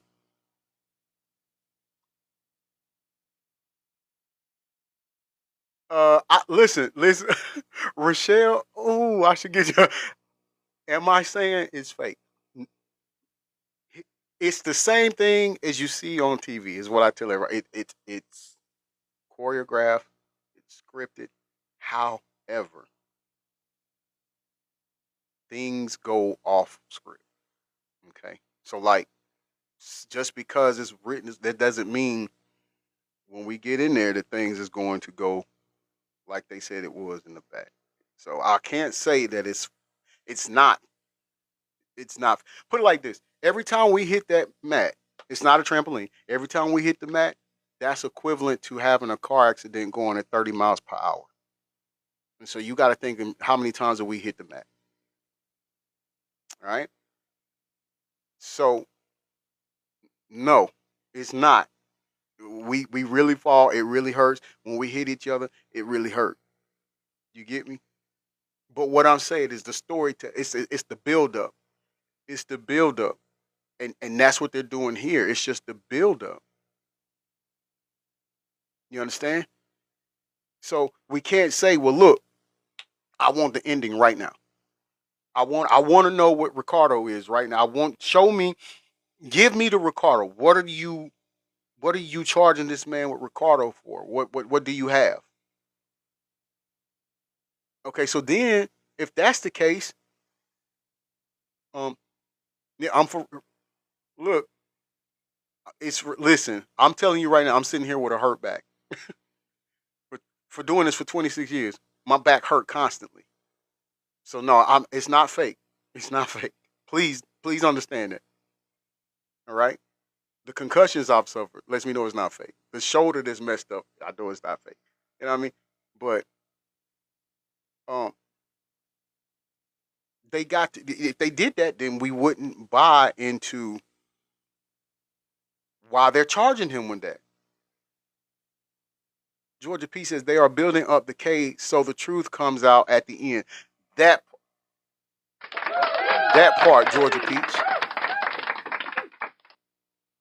building up, building up. That way, when they hit us with it, you don't have any doubt. You don't have any questions. And if you do, that's only because you choose to have intentional ignorance. It's because you choose to not want him to be guilty.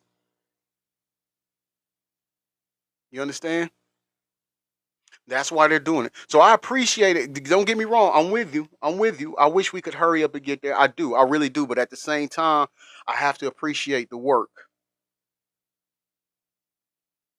I have to appreciate the work. Travis Official, welcome. Salah says, I think he's free, man. Uh, I get it. I mean, hey, I'm not mad at you for thinking that. I can see how you come up with that. But I think if things keep trending how they're trending, and the witnesses keep giving the testimony like they're doing on the stand, there's no way. There's no way. And I also tell you, a lot of things that he's doing, Puffy Jacking, I mean, is doing, is actually creating his downfall or creating the prosecution's case. You get it? Dimple Cheek says, folks out here wanting instant gratification. This case needs to build. Right, right. We unfortunately we live in an instantaneous society, and this is something that we cannot. If they did it instantaneously, then it would be a disservice to us. You get it? Because we wouldn't have all the facts. We wouldn't have all of the supporting uh uh events that got them there. Like don't we want to go into the mind of getting how they got there? And the thing about it though, the more stuff that come out, the more things that people say on the stand, it really spins off into other things. You get me? I mean, think about it. We done had B Spears brought up. We done had Nicole Lionel Richie's daughter brought up. We've had who was brought up yesterday? Um uh You Raymond brought up. We've had Neo brought up. You see what I'm saying? Like, and these are people who really wasn't even brought up or talked about really. And listen, I'm not saying that they have been brought up in the FO portion of things. However, the one thing that Neo said during a concert was crazy, where he said that I've been SA'd and I loved it. And then he went and apologized for making that comment. Like,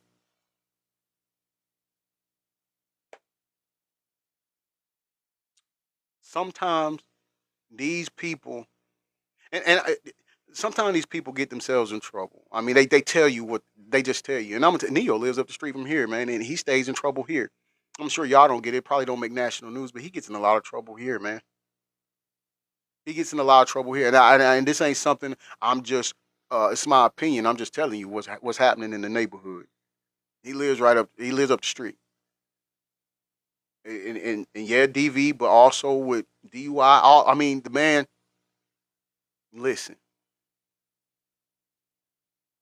but to say something like that, that's not even a good joke to tell.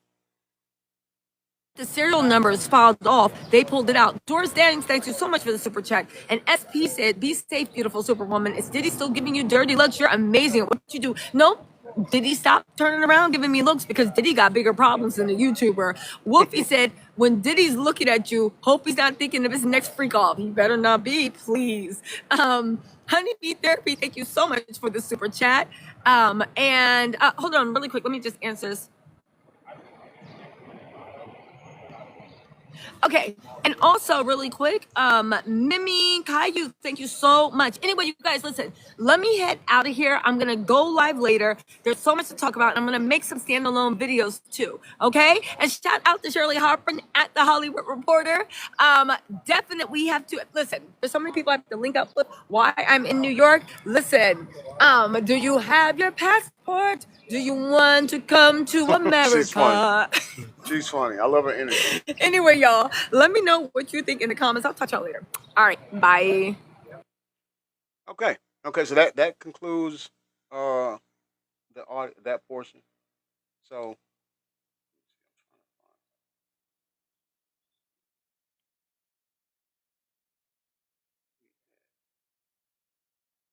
trying to check and see if there's been any updates.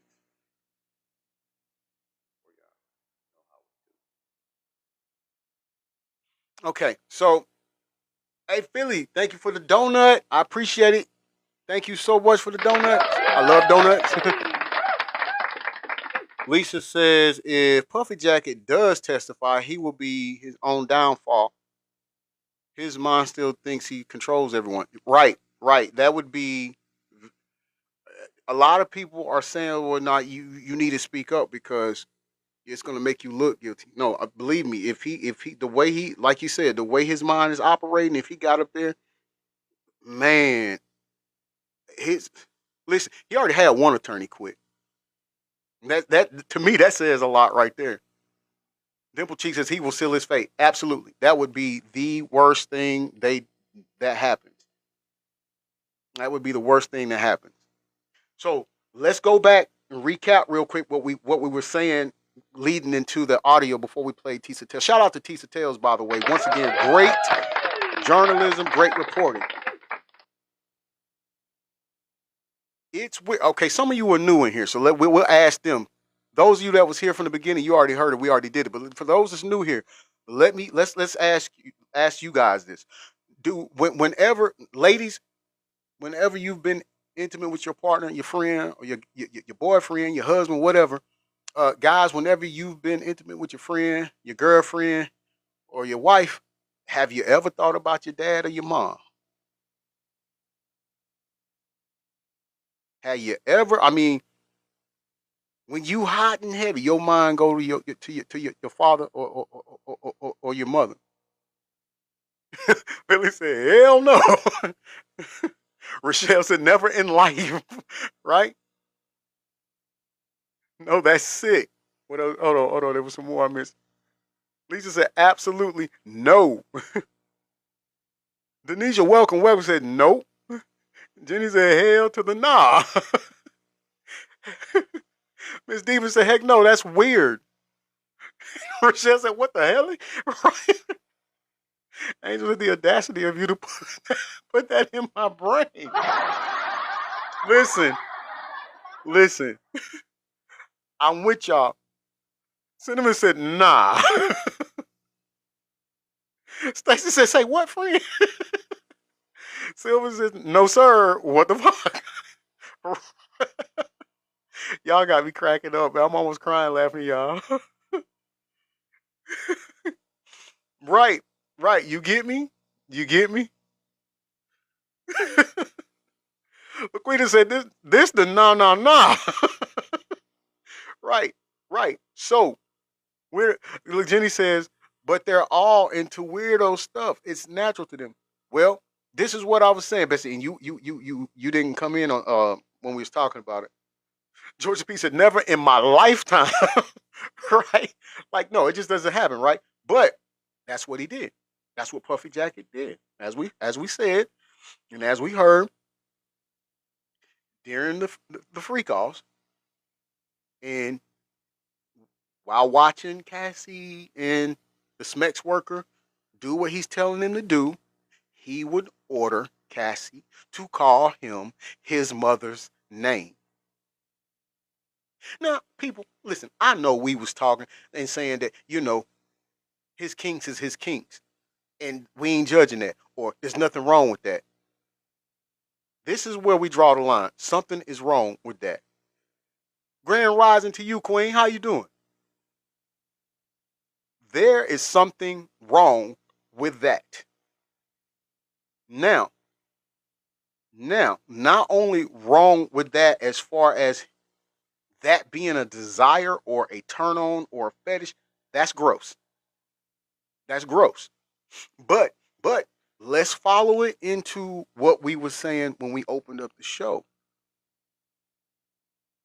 Did he or did we just pretty much hear? Okay, let me put it this way. Does that mean something happened to him from his mother / auntie? Did he just admit that without trying to admit that? You on injured reserve? What happened, Queen? Philly said, yeah, his mama did some work on him. That's what we came up with too, Philly. Like, that's just not normal behavior. And I get it. A lot of things that he do is not normal behavior, but I'm talking about on the spectrum of this at the most intimate moment or moments. You thinking about your auntie, mommy? No. Like Rochelle said, which mama? He ordered Cassie to call him his mom's name. This is gross. Just to stop saying it. Angel said, I think he may just be a broken demon. Very much so. I can see that. And I'm not just limiting it to his mother. I think a lot of other people play into that too. In the industry, you see what I'm saying? Queen says, I tore a muscle in torso and it's detached from my body. Ooh. Okay, listen, we're going to definitely pray that you have a speedy recovery, a speedy yet full recovery, though. But Bob, look, take it easy. Don't do nothing strenuous. I know that it could be mentally challenging to be, not at full strength or full health, but just take your time, okay? Don't rush nothing. Don't rush anything. Let God do his work.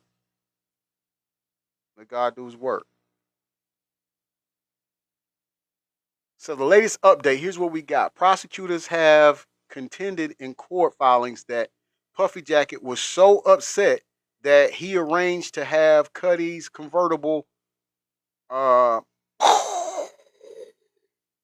Right? We talked about that. Cassie testified that Puffy Jacket was enraged when she left him for a period of time in 2011 and began dating Cuddy. She said Puffy Jacket left a large bruise on her back where he kicked her as she left his Los Angeles home for the last time that year. Okay. Kid Cudi is expected to testify, taking the witness stand either today or tomorrow to tell the jury about his brief relationship. It says 14 years ago with Cassie.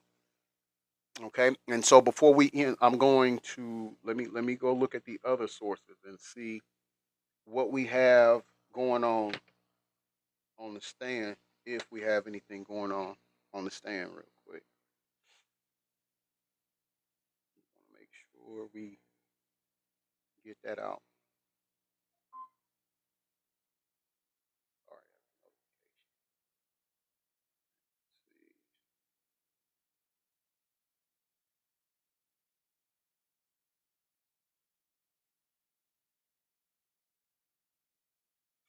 8, 5. Hold on.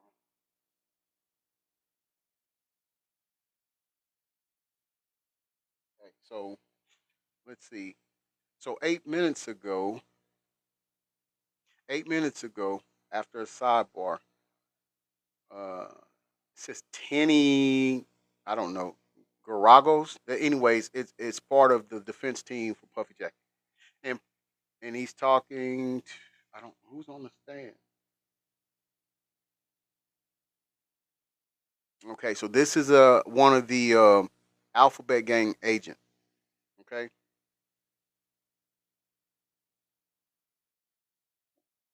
Garagos says in planning the search, you knew that none of the targets of the investigation would be there? Question. Yeah, that's what he's asking. The prosecution says objection. The judge says overruled. Agent Gannon says the plan was to have him not there, but we had contingencies. Now, the reason why they didn't want him to be there is because it was already stated that he had artillery in the house. Okay, 7 minutes ago. The defense, Garagos, I guess his name, says, what type of vehicles did you use? Agent Gannon said armored vehicle. Garagos says, and a boat came in by land and by sea. Agent Gannon says it's common practice. Garagos says 80 to 90 agents. Agent Gannon said not all at the same time. Again, people are sorry. So again, 90, 80 to 90 agents, and we still think this is a game. You all still think this is a game? They have nothing. Oh man. 5 minutes ago, Garago says you found 6 people and kept them in handcuffs for an hour. Agent Gannon says, no, ma'am. There was one individual who wasn't happy with us and wasn't cooperating. So we kept him in handcuffs longer. Garago says because he wasn't happy with the cuffs.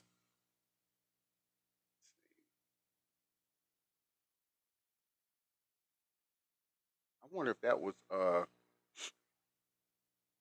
baby Puffy Jacket.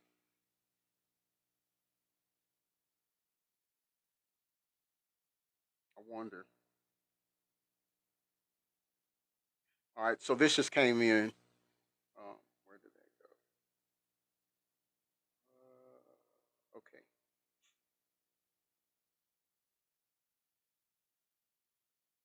Garago says there was a music studio in the guest house, right?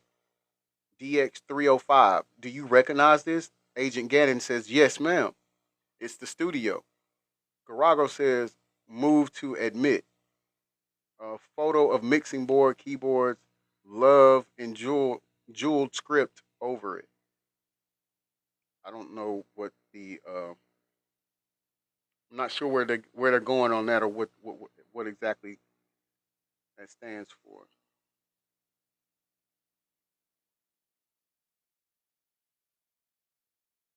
But that's where they're at right now so far. Jenny says to Queen, I'll walk to heal faster, but as much as you can handle. That grabber was my cane, bestie. Yeah, look, listen. Yeah, I didn't want Jenny to do anything stressful or strenuous. I wanted her to follow the directions of the doctor. You get it? That was it. Onyx, thank you for that heart, me bestie. How you doing today? I wanted her to make sure she take her time. Let's see if they updated.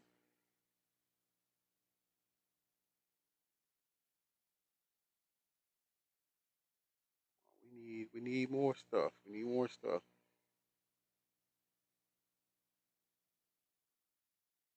Okay, it says while Agent Gannon is still on the stand, here as a courtesy to the press from court artist Elizabeth Williams.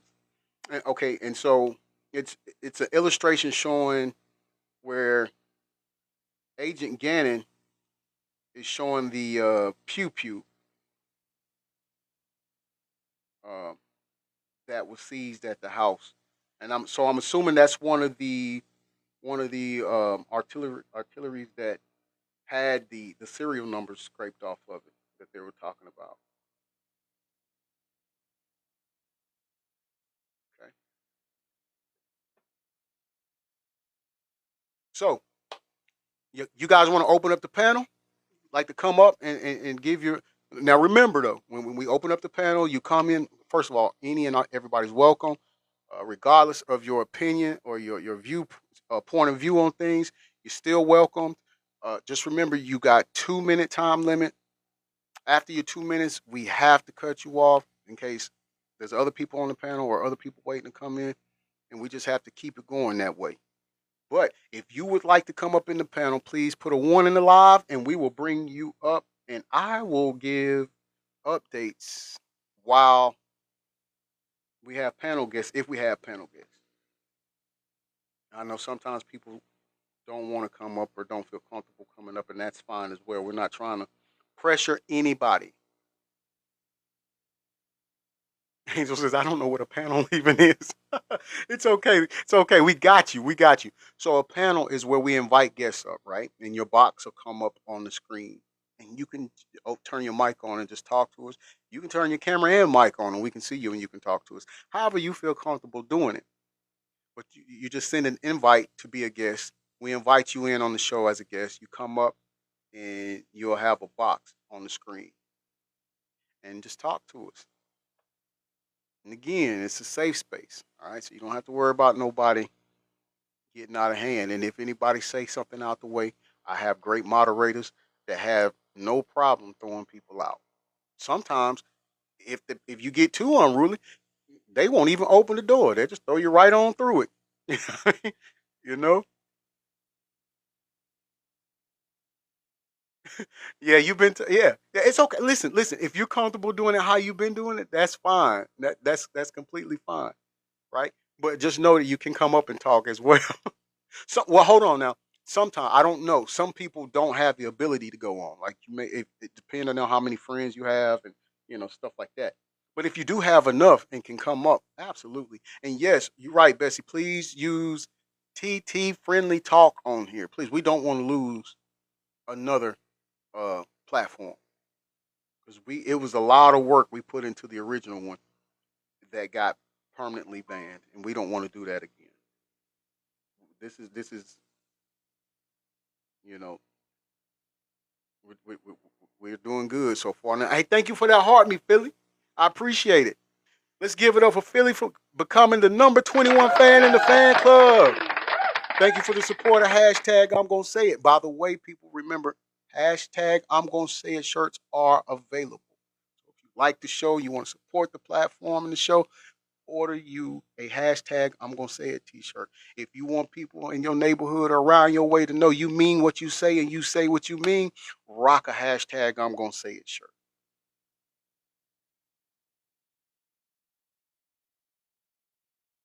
Okay, we don't have any more updates coming. As of right now, I don't know if there's still sidebar or what. Maybe, maybe.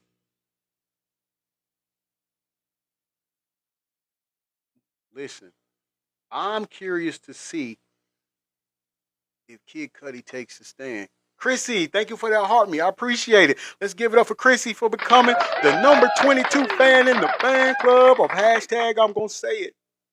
Thank you all for the support. We definitely appreciate the love. And we hope to see you all back in here as well. Also, if you enjoy the content, you could subscribe. There's a gold star up here. Click on it right there. Click that gold star and subscribe to the channel. You will be notified when I go live. And when you're in here, when you leave a comment, we give you a gold badge, a little gold badge right there, as you see about Dr. Rashida. Hey, Dr. Rashida, let's give it up for Dr. Rashida, too, being a news crew member. Thank you for that heart. It says crew right there. Now, what that does in the live is let your comment stand out to me, and I can respond to it faster. And you can also use my special stickers in your comment in here. You just click the star right here and become a subscriber, and you will be welcomed into what we call a news crew member.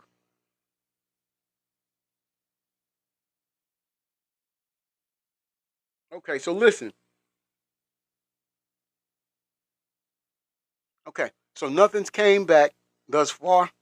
So we're gonna end the live for today. Don't forget tomorrow 8:30. We're here. We're here. If anything changes, I'll let you all know. A couple of things I want to do is give a couple of shout outs. One, to Whistleblower for Justice organization that I am a proud brand ambassador for.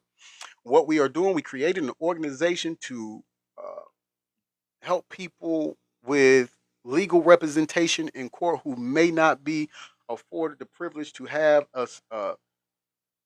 or sustain a reputable defense attorney when they go to court. If you're wrongfully convicted, and of course you got to definitely provide documentation stating that you're wrongfully convicted, and we have to do our work on it. But well, I don't. People on the board, they have to do their work, and also about the conditions that our prisoners are in, like and the COs who look the other way and things like that. We bring awareness to that. We also are partnered up with organizations and companies that will help inmates when they be released from prison to get reacclimated to society, so that way they don't reoffend. They become a productive citizen in our community. Uh, and so I'm proud to be a part of that. So I want to definitely give them a shout out. That's Whistleblower, the number 4, Justice. All right, Whistleblower for Justice, that organization.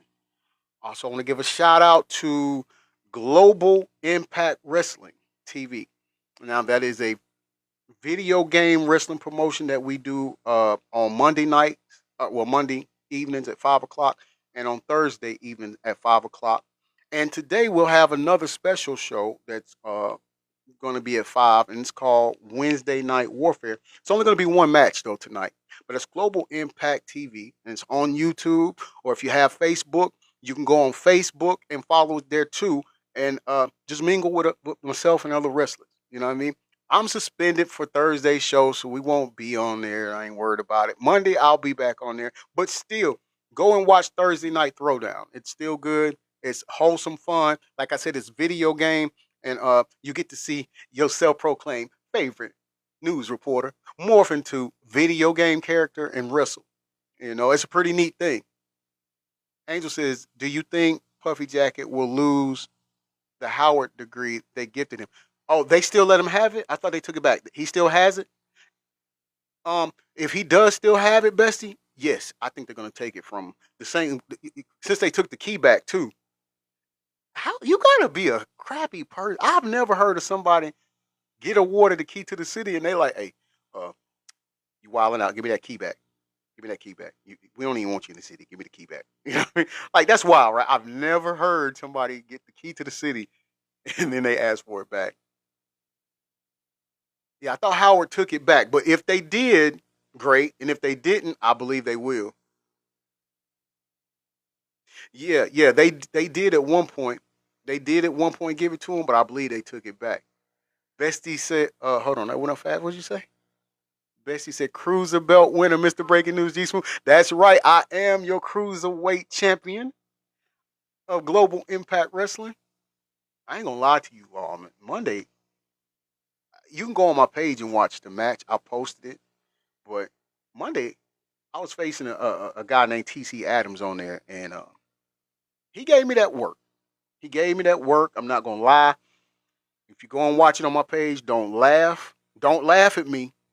It was an off night. But I won anyway, but it was an off night. I don't get beat up that bad. Yeah, Monday was lit, bestie. That was a great show.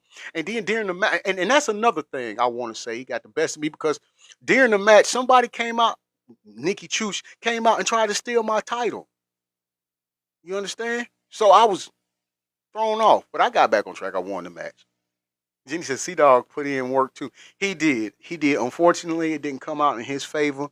But, you know, we paid Stevie O back. We got him in the parking lot after the show. Gave him them hands. Showed him our handwork. You understand? You know what I mean? So that's why we suspended. So, you know. Yeah, go on there and watch it. Go on there and watch it. Now, if you want to see me in real life, go on my YouTube page. My YouTube channel is G Smooth 404, and I have old matches posted on there. You can see me in real life, and you can go to Global Impact Wrestling TV and see me in video form. Michael Johnson, what's up, brother? Oh, he said the city of Miami revoked Puffy Jacket's key to the city. Man, how you lose 2 keys? Don't nobody want you at their house no more. I love it. I love it. I love it. Hey, man, listen. Okay. I know people like, oh, there you go. I told you. Here, I already hear it. See, I told you. You just want to celebrate somebody's downfall. You don't like black people. If you did, you wouldn't be sitting up here laughing because he lost both of the keys to the city. You're so mean. I already know it. But the show is called hashtag I'm Gonna Say It. Because I'm going to say it. And I think it's good that he lost both keys to the cities, New York and Miami. And the reason I say that is because he had all the means to do the right things and he chose not to. You get me? You are queen. Hey, I appreciate. Hey, thank you. I appreciate the support of the sport, man, in the industry. We appreciate that. Angel says, I'm going to come back for sure. I hope you have a great day, man. Today was my first day. Oh, it was? Oh, well, let's welcome you in. Let's welcome Angel to the family. I'm glad you had fun. Make sure you come back. Follow me. I'll follow you back. That's another thing, people. I appreciate the follows after shows, but I'm going to be honest with you. If I seen you engaged in the live, I'll follow you back. You know what I mean? And if I see that you, if you don't have a default picture, I'm not going to follow you back. Or if you do have a default picture and I go on your page and you've only shared stuff, you haven't posted anything, I'm not going to follow you back. You get me? And that's no disrespect to anybody. It's just, I like vibing with real people. You get me? And that's just what it is. Ron, hey, I appreciate that. Love you so much. I appreciate it. Thank you for the gift. I appreciate that. Thank you all for getting us, man, 40,400 likes. I like that. You all have been double tapping. I appreciate it. Someone, hold on. Hey, Mr. Smooth, just popping in for a sec. Hey, Valerie, how's your day going? I hope all is well your way, and thank you for stopping by. Dimple Cheek says no sympathy for him at all. Zero.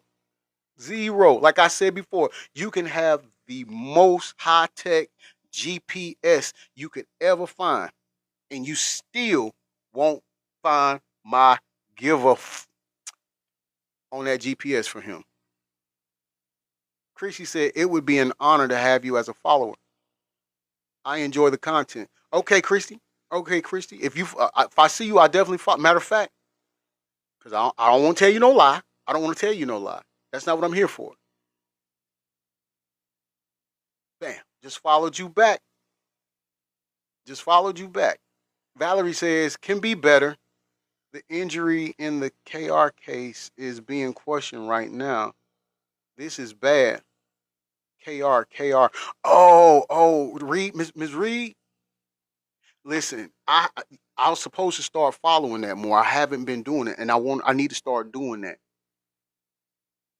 because I got somebody that's really I care about a lot, and they're close to me, and they're saying she's being railroaded, she's being framed, and I need to watch that. Angel says there is no excuse or justification for what Puffy Jacket. Sorry, it went up. Puffy Jacket did to Cassie or anyone else. Not at all, bestie. Not at all. Okay. So look, since you're watching it, Valerie, do you think that she's being framed? I'm. Your opinion is gonna carry weight with me because I haven't watched it. And anybody else is in here, if you watch it and keep up with it, fill me in on what's going on. I got what happened, but Valerie says 100% she is being framed. Okay.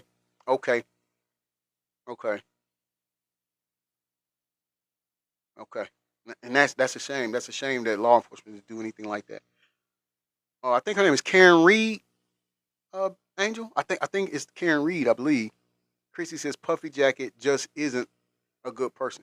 He's not. And by the way, people, I reached out to the lady that spent time around him. I messaged her. She hasn't responded yet. So I'm waiting on her to respond. If she responds and she does agree to it, I told her we just need 30 minutes to an hour of her time. Angel says frame for sure. Okay. That's sad. I hope she gets to walk from that. I really hope she gets to walk from that. Hopefully she comes on. I don't believe she responded. I'm sure she didn't.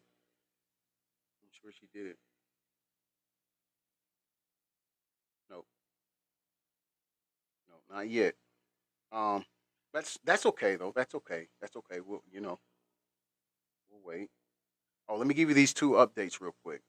5 minutes ago, Garago says at Homeland Security, uh, you have Mr. Cohn's DNA, right? Agent Gannon says, I don't know. Garago says, when he was arrested, the government took DNA swab, right? Gannon says, I don't know. Garago says, hold up.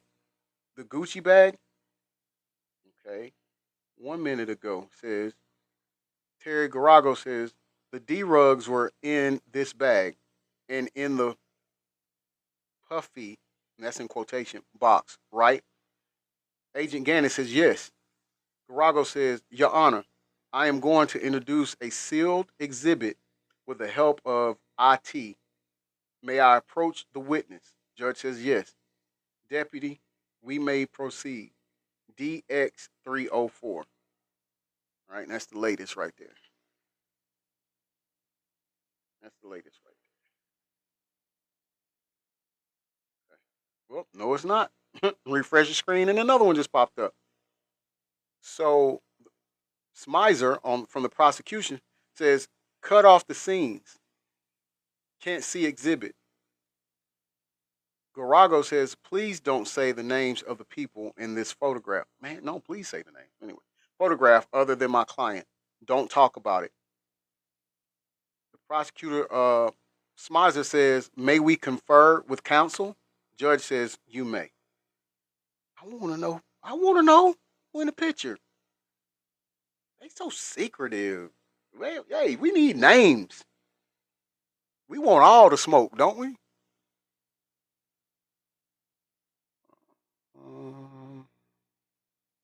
Valerie says Massachusetts is notorious for trying a case 3 and 4 times to get what they want.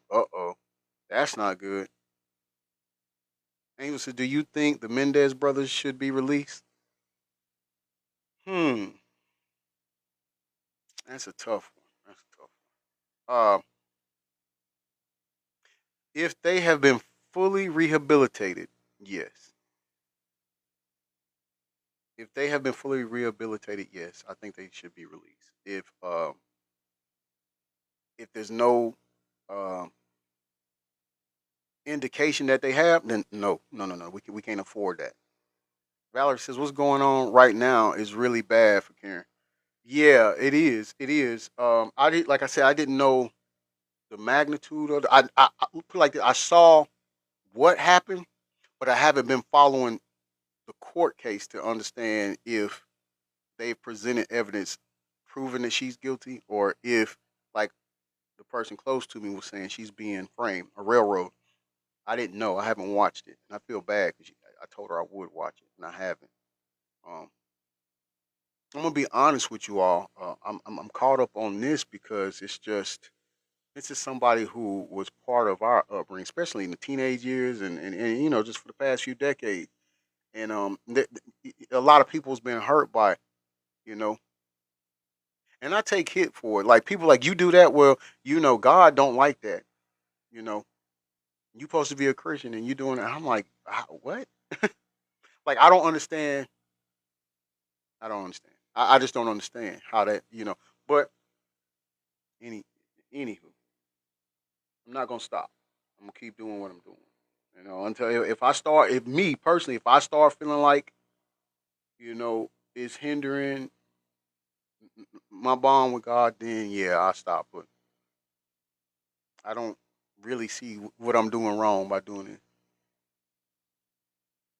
Ooh, I love that, Valerie. Show me a Christian that isn't flawed. I love that, Valerie. I love that, Valerie. All right, you got to go. Okay. All right. Hey, thank you for dropping by. Make sure you come back. You know the door is always open for you. You're welcome anytime. Let's W Valerie in the chat. You have a good day, love, and be safe. Above all else, be safe. Amber B, good morning. Good morning. How you doing?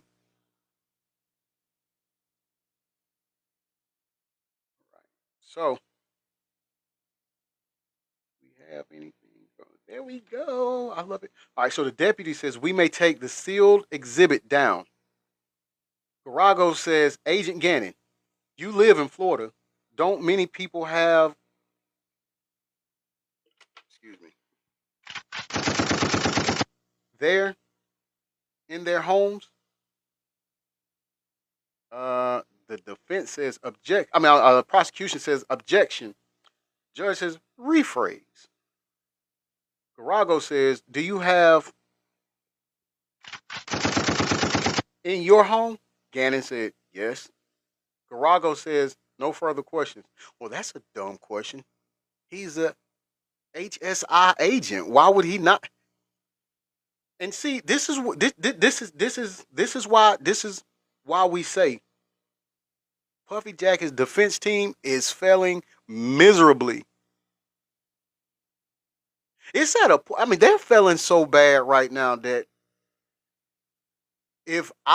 me personally, if I was Puffy Jacket, I would just run up to the judge's desk, grab the gavel, and just hammer it. Like, let's stop. I'm building a wall. Let's stop. Like, man, I'm paying y'all all of this money for this. That's who is that? D Soccer Top Bins says I've heard quite the opposite. They aren't proving Ricardo. We've discussed that already. All the prosecution provide is DV. We've already discussed that. I'm not going to get back into it. If somebody in the live want to run them down the line, you can. But yeah, that was that question. You see, when it comes to something like this, you got to ask questions with substance when your client's freedom is on the line. But to ask a HSI agent if he got pew pews and like, I mean, why? Of course, Dimple Cheek says defense thinks they are setting up people to be caught in lies, asking one-line questions. Exactly, and it's not working. It's not good. Amber B says, "Remember this case?" Well, that was too fast.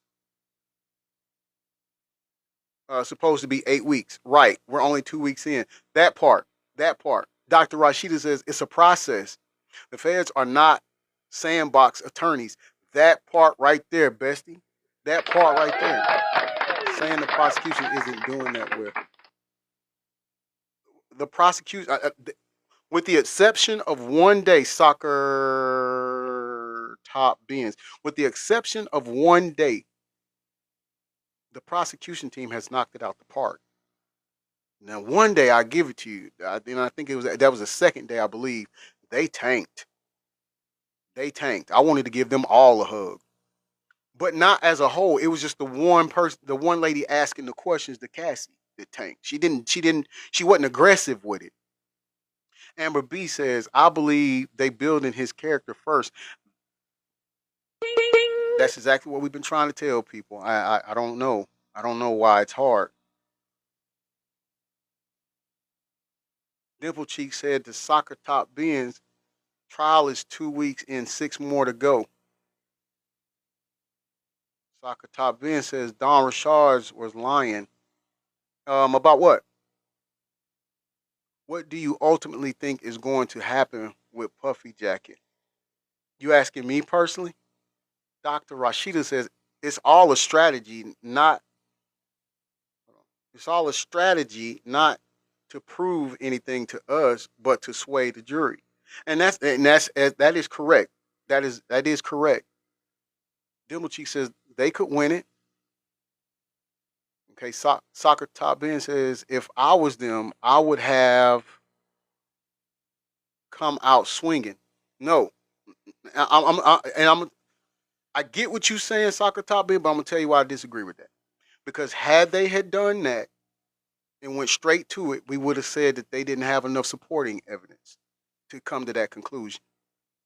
So now that they're giving us bits and pieces and they're building the foundation leading up to it, I think that now when they get to that part where they come out with it, now there's no reason to second guess how they got there, I guess is what I'm saying. You see what I'm saying? Natty, thank you for that heart meat, baby. I appreciate it. Let's give it up for Natty for becoming the 23rd fan of the fan club of hashtag I'm gonna say it. Thank you for the support, love. I appreciate you. And you know you are welcome here anytime. The best witness in this entire trial is going to be Puffy Jacket. He must take the stand. I put and we brought this up earlier too, and I'm gonna say it to you. If he takes the stand and can control his composure, it may be true. But if he gets up there and try to control and think he can manipulate people like he's been doing, it's going to be extremely terrible for him. Wilma Tuti says, I doubt he'll take the stand. Yeah, I'm gonna be honest. Okay, the way he was writing the questions on day 2, no, it wasn't day 2. I can't remember when it was, but anyway, doesn't matter. The day he was writing the questions and giving it to his defense attorney to ask Cassie, if those are the questions he was asking, no, he need to stay far, far, far away from the stand. He needs to stay far, far away from the stand because the questions he was asking her sounded like a jealous ex-boyfriend that was pissed that he lost a great thing and she moved on to someone better and he was still butthurt. It had nothing to do with him saying, I'm innocent of all these things you're accusing me with. Not one time. And if it's my life and my freedom on the line and I'm writing the questions down, that's what we gonna hit with. I need my representative to ask these questions that's going to prove I'm not guilty. Not try to rekindle something that happened years ago and try to inflate my ego. No, I'm not. That's not gonna work. What is it? And if it's mom, he's fighting for his life, he must talk to the jury. He can persuade just one. Yeah, he's like I said. If I believe that if he, sorry, I can't hear you. I feel like I can't hear me. Uh, if he can control himself, that may be true, may be able to. But given all the witness that has came on thus far, and given some of the evidence that's presented to the jury thus far, that might not even save him. Because, like we're saying, right now they're building and establishing a pattern of behavior in his character. And so, given what they've already seen and heard, the character might have already taken that hit. It might be hard to recover. Oh, okay. Look, don't listen. Okay, look, don't listen. We don't. This ain't that serious. Don't hurt yourself trying to. Don't cause no. You see what I'm saying? What do I think will be the outcome? Okay, well, there's a few ways this could go. It could go. One could be he's guilty and he spends the rest of his life in prison. Two could be he's guilty and he gets some years, or three, he could get off. Not because he's innocent, but because of who he is and his financial stance. Um, Dr. Rashida says if he paid anyone on his staff to do anything illegal, they will prove Ricardo. That's true. That's true. That is so true. And you got to think when they did the shakedown on the MDC, isn't that what it's called? I think, or the Brooklyn house that he's in. They had already established that he had his attorneys doing things they weren't supposed to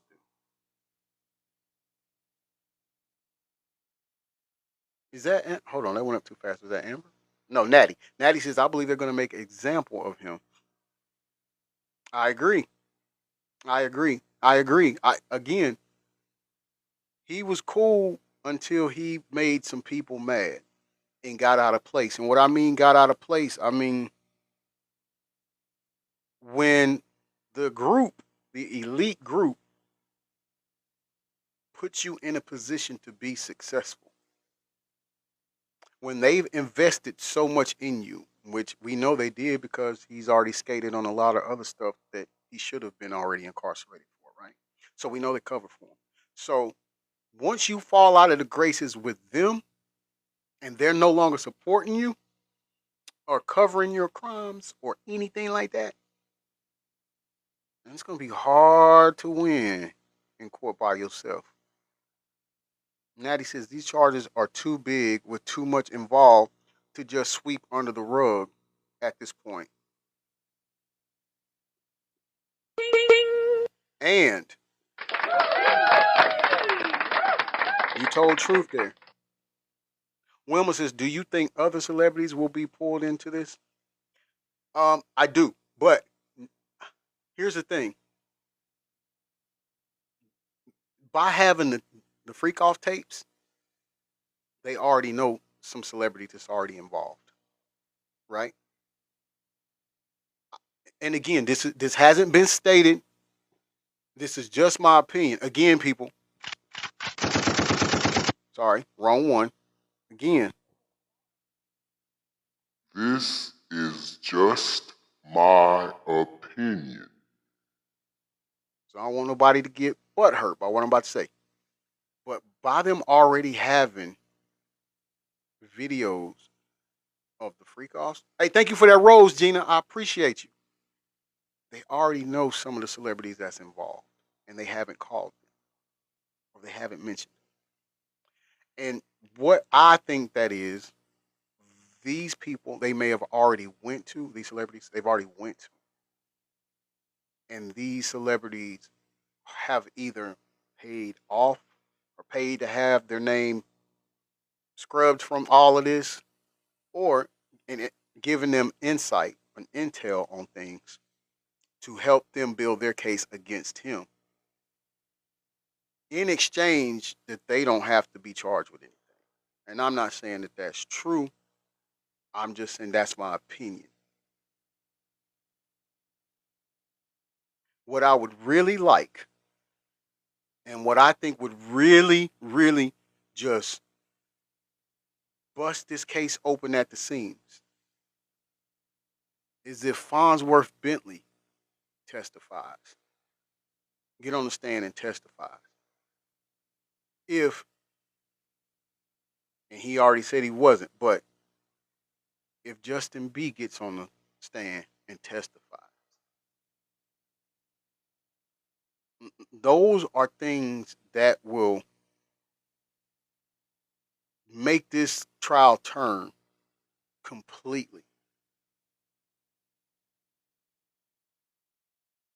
Angel says yes, he needs to stand up and say everything. He really does. Farnsworth Bentley really, really does. Like if there was a time that he was ever needed, because we know Puffy Jacket didn't need him. He just wanted to, um, what you call it, humiliate him. If there's ever a time that he's needed, it's now. Yeah, yeah. That's why I said that, Gina. Yeah, Justin B came. Well, he didn't. He had his public say that he's not a victim. Which again, the timing. We're wondering why is it just now happening? Was somebody already reached out to him and let him know, or is he telling the truth? You know, that's the questions right there that's being asked. Why now? Why the timing now? This has been brought out a long time, but he's never said nothing until now.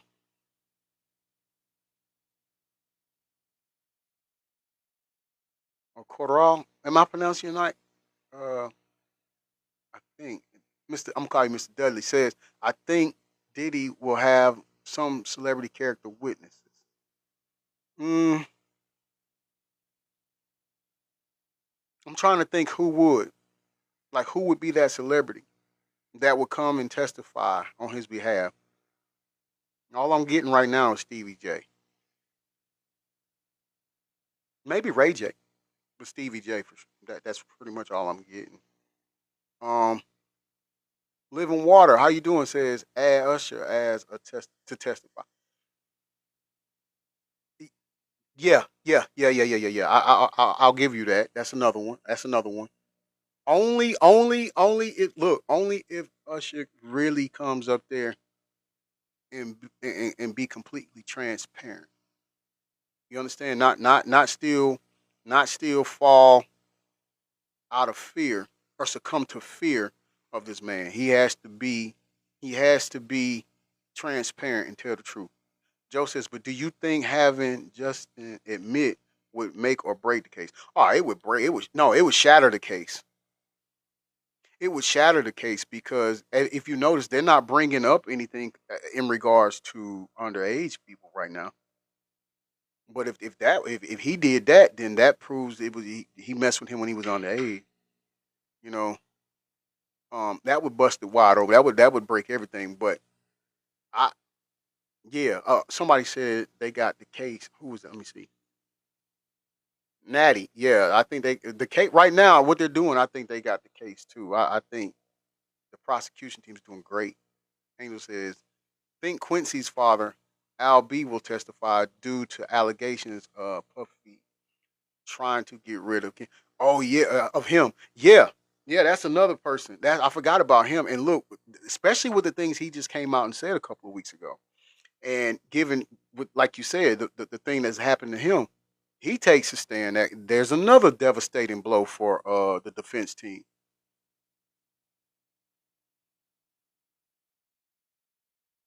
Mr. Dudley says the defense is going to cause some people to try and restore his character to the jury. Well, I tell you this, Mr. Dudley, if that's the plan and if that's what they got people who's willing to do it, they need to have them on the phone pronto. There's no more time to lose for them. You get me? Natalie says, Natty, I'm sorry, I called you Nat. Natty says there's other minors that have spoken up already. One alleging to have had a child. Woo. See, I didn't know that. I didn't know that. See, Natty bringing the work. Natty, you need to go on and get your subscription to be one of them news crew members because you got that work, girl. I didn't know that. I didn't know that. Joe says, I'm thinking he doesn't want to deal with worrying about being taken away from her, but I don't know. You talking about Joe? You talking about Justin B?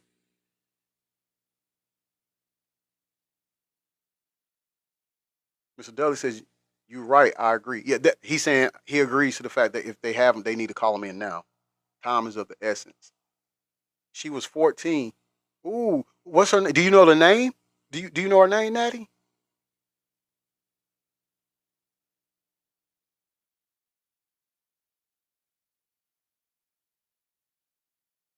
Okay, yeah. You're right. You're right, Joe. I agree. Oh, no. You don't have to. Okay, well, do this. Do this. Do this. Oh, you gonna go do it now? Okay. All right. Come on back. We'll be here. I'll wait for that. I'm waiting for that.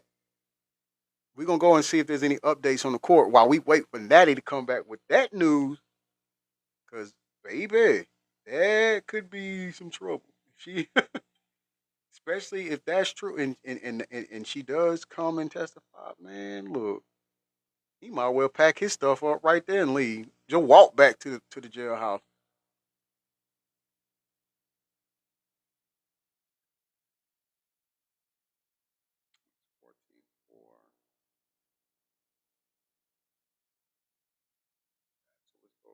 Okay, so 14 minutes ago it says judge redirect, and the prosecution says no. Judge says next government witness. The prosecution says the government calls Dr. Don Hughes. What is your profession? Dr. Hughes, clinical and forensic psychology. I treated people who were in World War II, which was such an honor. Ooh. Then it goes on to say the prosecution says, how many times have you testified in court? Dr. Hughes says 60 to 65 times in Southern District of New York, Eastern District of New York, and the Northern District. Also, New Jersey, Pennsylvania, Connecticut, Virginia. The prosecution says we offer Dr. Hughes as an expert defense. No objection. Mm, And see, Mr. Dudley, it's stuff like that. That's what I mean. Like the defense says no objection. I'd have been like, whoa. No, I object. Hold on, what she do now? Her name is Misha. See if I can look that up. Let me see if I can let's see. Lionel B did a 2 hour tell all. Okay, she said her name is Misha, and Lionel B did a 2 hour tell all. Okay, let me see if I can see what we can get. If we can get what we can get. Hold on.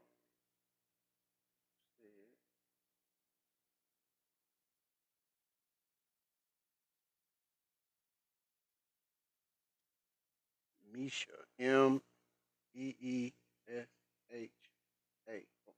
Boy, look at here. I spelled that wrong.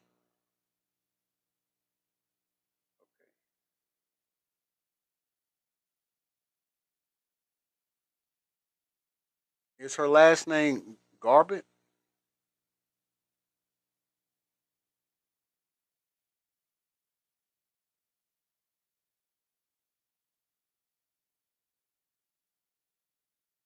Is that her last name? Okay, yeah. Message me the link. Message me the link. I appreciate you. I appreciate you. Let's give it up. Let's give it up for Natty.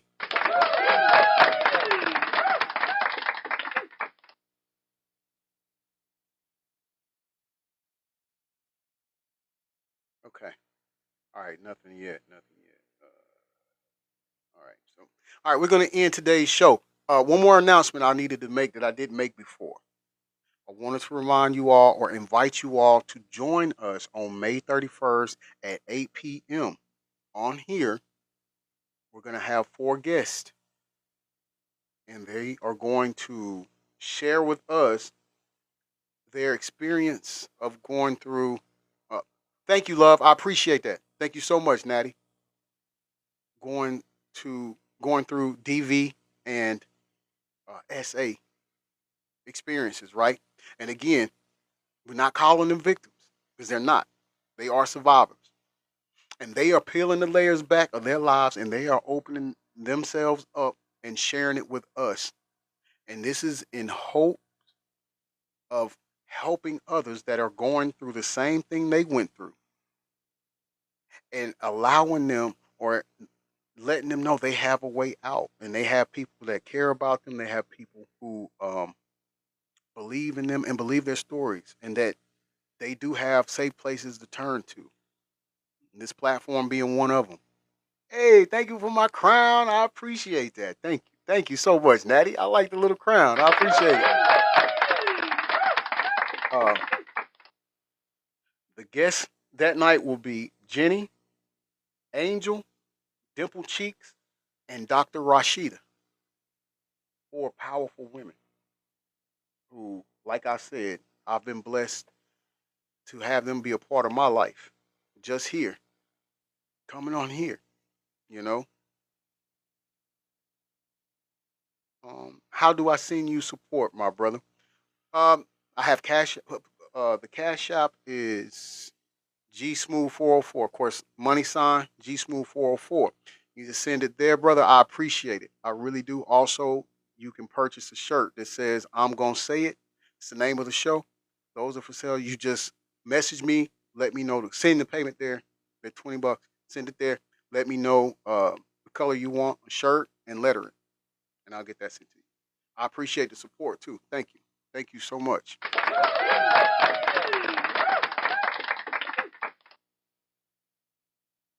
Thank you. And you welcome back, brother. You welcome back. We got to follow this together.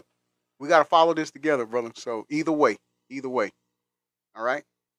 But you all make sure to join us for that show. In fact, I'm going to put out an event posting for it. And I will share that with people and hopefully it makes its rounds out because we need everybody hands on in this fight, man. We gotta help. Jenny says, I sent you part 1, but you can find the rest from there. Perfect. That's perfect. You got me on the right path, baby girl. That's all I need. I'll take it from there. For sure. For sure. I'll take it from there. And I appreciate you doing that for us. Like, again, we come here and we talk, and a lot of people get upset at what we're saying. But at the end of the day, we do offer our opinion, but we also mix facts with it. You see, sometimes a lot of people either don't know or have forgotten, and that could be key in what we're dealing with right now. You understand? Because some things you forget, and then somebody reminds you of it, and then you put it with what's going on now, and you're like, hey, that's it right there. That's it right there. You know, I really am hoping that this young lady comes on and agrees to do the show because we can't get no better source than somebody who worked alongside of this person. We can't get no more of a credible source than somebody whose best friend, served as one of his sides, man, and had to endure his. We can't. So she hasn't responded, but I'm praying she does. I'm praying she does because it's authentic. It's authentic. It's there's nothing we can say to combat her experiences with him. You get me? So thank you all for joining me today. I have been your self-proclaimed favorite news reporter, Mr. Breaking News, reporting from the newsroom. You all have a great day, and we'll see you later. Peace and blessings.